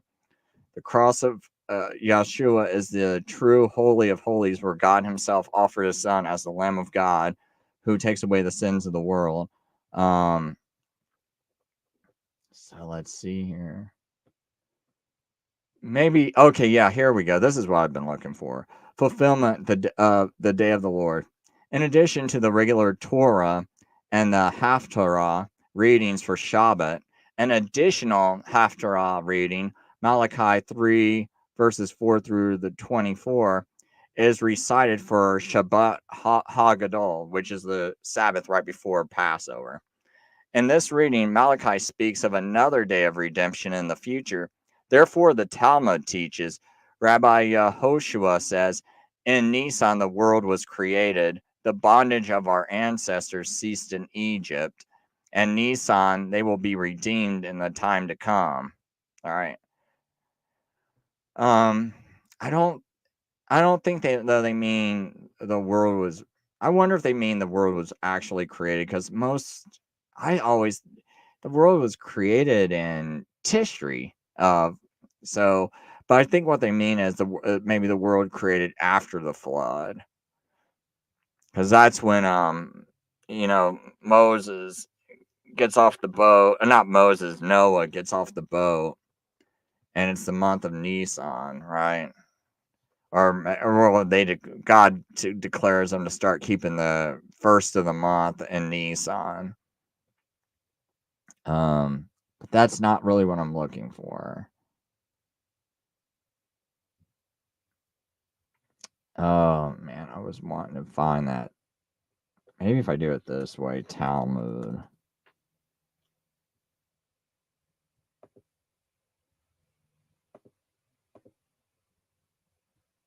Okay, here we go. According to the Shabbat Haggadah, sorry I missed this. This was right at the very first part of this. According to the Talmud, the exodus from Egypt occurred on Thursday, Nisan 15, thus making the 10th of that month a Shabbat. It was on this great Shabbat that the Lord commanded the families of Israel to obtain a lamb for sacrifice and to bring it to their homes. This would be Korban Pesach, Korban Pesach, the Passover lamb to be sacrificed on Nisan 14. So then it just cites Exodus on the 10th of this month, Nisan. Each of them shall take a lamb to a family, a lamb to a household. One of the major Egyptian gods was a sheep or a ram, or the ram god Ammon. So this Shabbat is also considered a gadol, great, because God miraculously allowed the Israelites to take lambs from among the Egyptians despite the humiliation of their deity. And this is taught in Orach Chaim 430 verse 1. According to the Midrash, the Israelites explained that they intended to sacrifice these lambs by the Lord's command, who would destroy the firstborn of Egypt. When the Egyptian firstborn heard this, they begged their fathers to let the Israelites go, but the cries were ignored until a civil war broke out in which many Egyptians were killed. Tosafot Shabbat 87b. This internecine warfare is called the War of the Firstborn and is considered a great miracle that helped deliver the Israelites from the slavery in Egypt. So,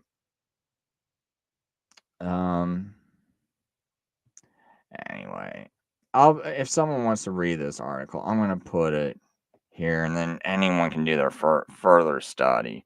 But I would really tell people, before you fight this Wednesday Passover thing so much, think about Jesus saying 3 days and 3 nights. Think about how the Jews have always taught that the first Passover happened on a Wednesday.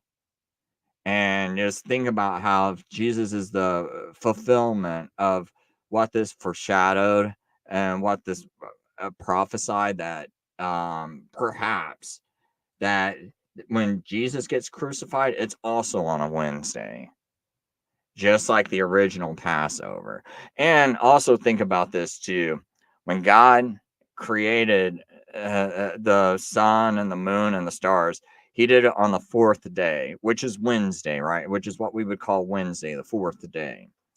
And it was to be for signs and for Moedim seasons. It lets you, and that Moedim means like feast, let you know, So if it's created for the feast, here we got the first Passover happening on the 14th on a Wednesday. We also have God in Genesis, verses 1:14, chapter 1, verse 14, saying that he created the sun and the moon for days, for years, and for Moedim.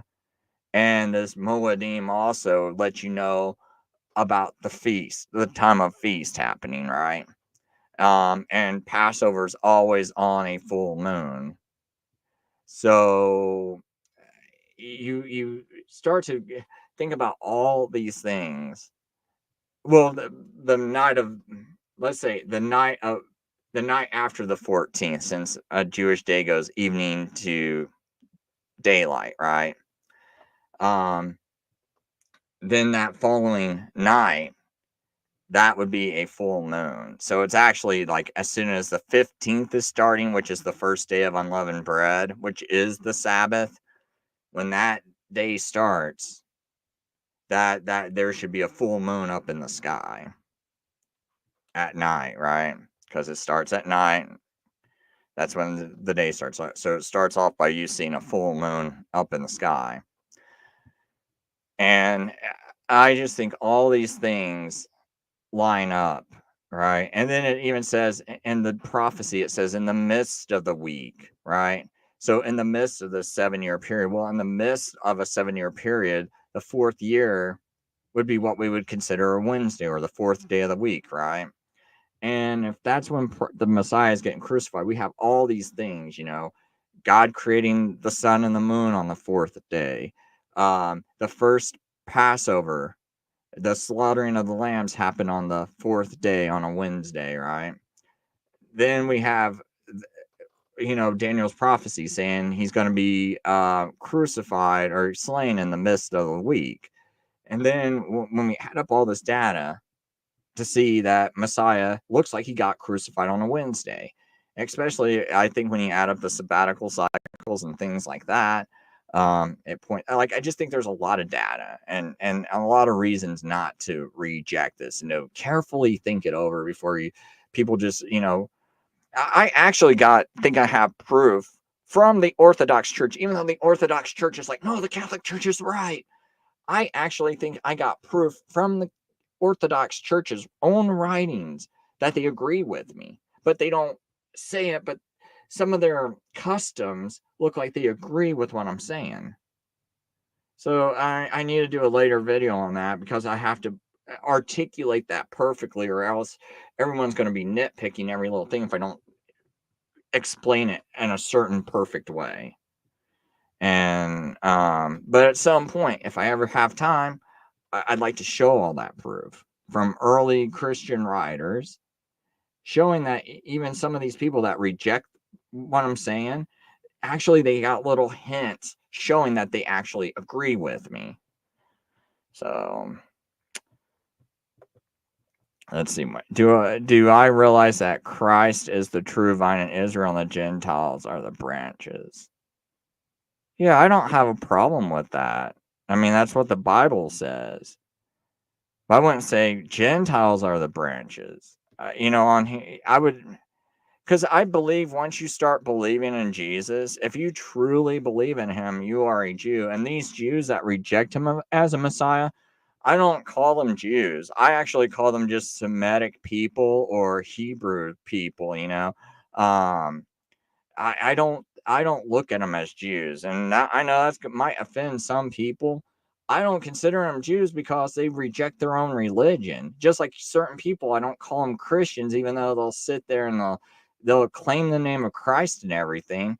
I don't know if I want to call them Christians, because I feel like they do a lot of damage and does a lot of damage to call them Christians if they're teaching things that are going to cause people to lose their faith. So I don't want to call them Christians just because they proclaim Jesus and they proclaim to read the Bible and they carry Bibles around and they claim to go to a church and they have Jesus's name plastered on their church. I wouldn't call them Christian. And the Jews that reject their own religion, I don't call them Jews because they don't believe, you know. And even in Revelation, it says, God's not a respecter of persons or of genealogies, right?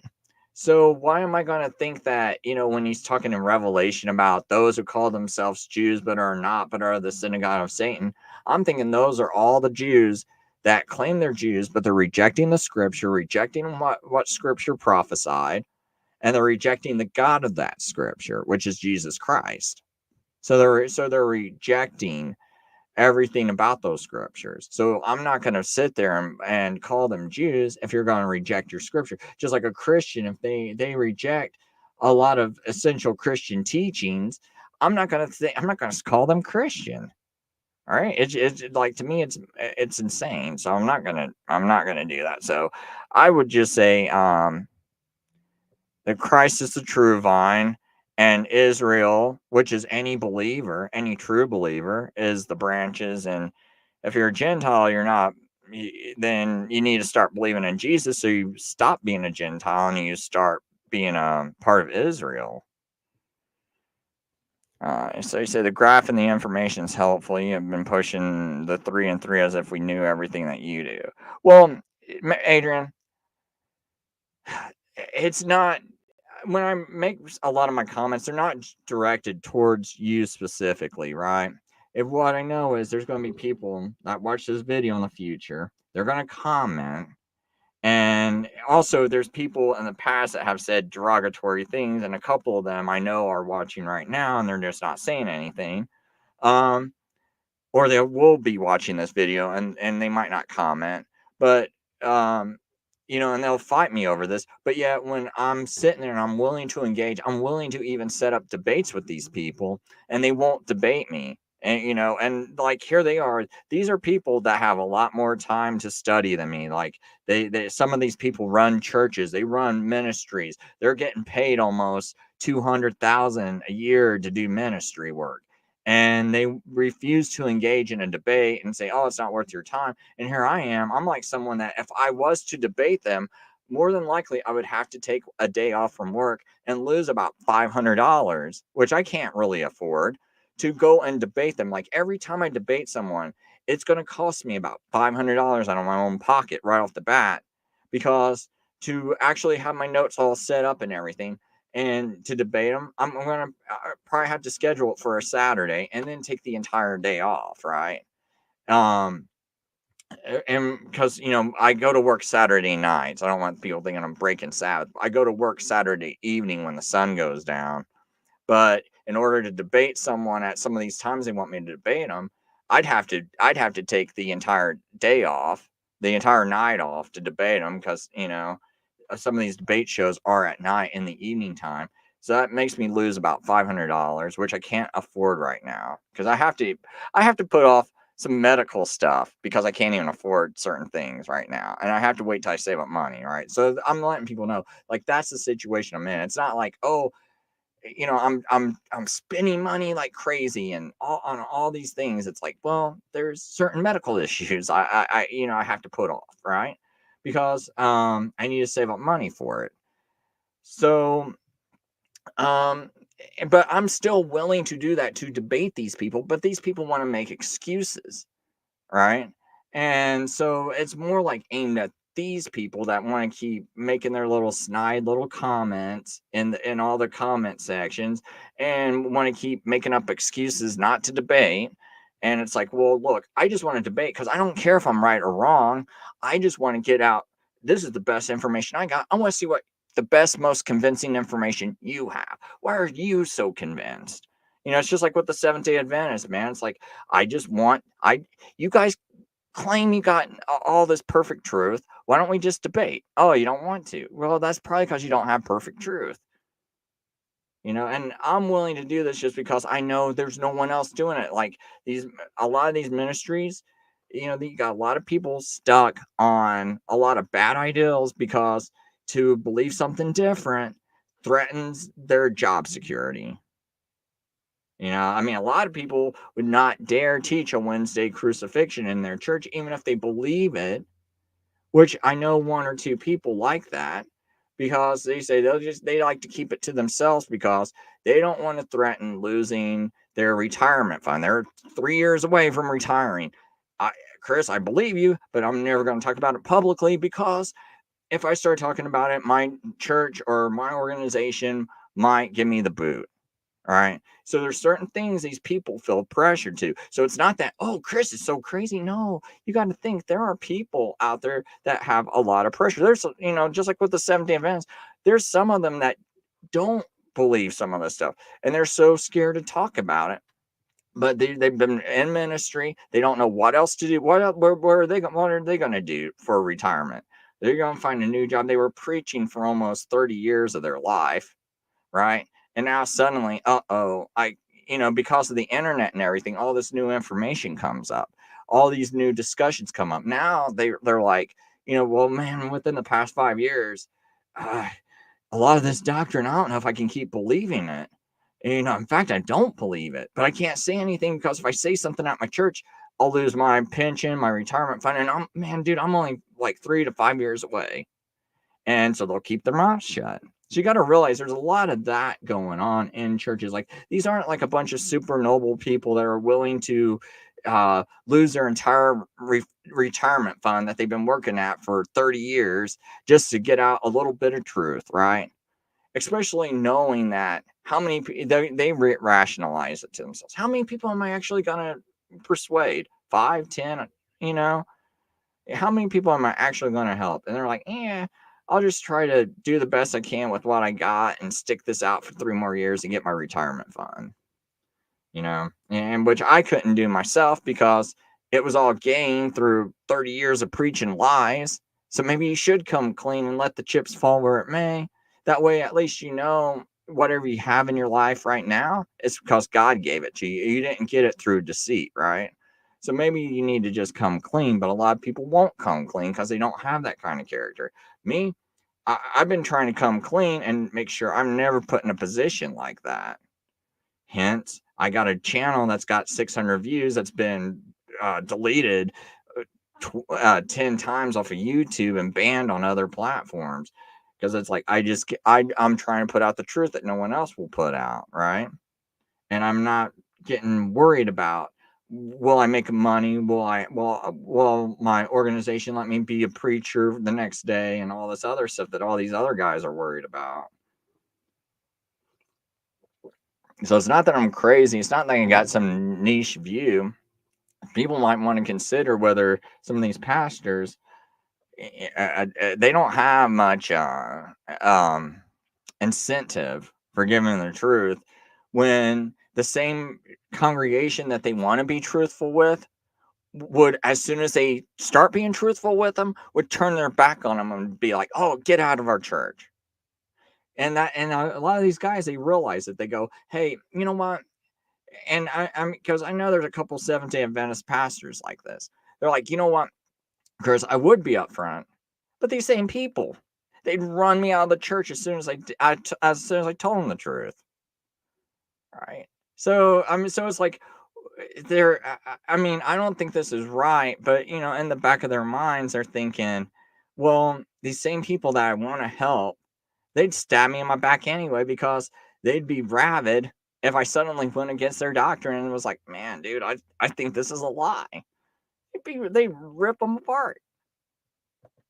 So these people, they're kind of hemmed in because the same people that they love and would like to tell the truth out of love, they would stab them in the back, and then and you should probably do the right thing anyway, but at the same time they're like, well, what am I going to do? I've been doing this preaching for 30 years. What am I going to do? Start a new profession? Start up a church? What kind of church would I start up? They got all these questions going in their head and they just take the easy way out.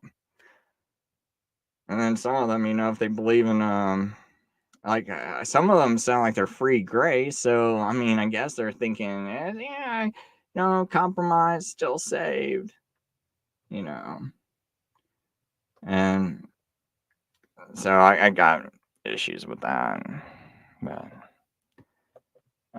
so I'm gonna read this last comment and cut the show off. So Adrian says that is why I went with Israel and Gentiles instead of Jews and Christians. Oh, okay, that makes sense, man. Because he was mentioning that earlier about this, in case people wonder, went on a long rant.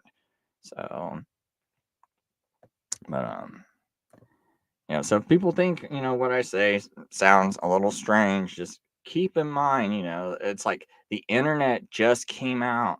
A lot of these pastors are just being exposed to even these kinds of thoughts, right? And a lot of them are under pressure to keep preaching the same nonsense, even though they don't believe that nonsense anymore.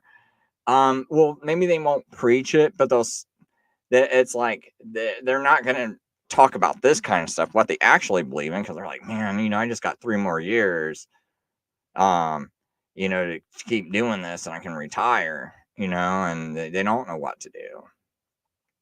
Internet, like I said, internet just came out. A lot of people haven't, doing this for years and years and years, and now they're just starting to stumble across this. So I understand how it is. Anyway, that's my show. Later.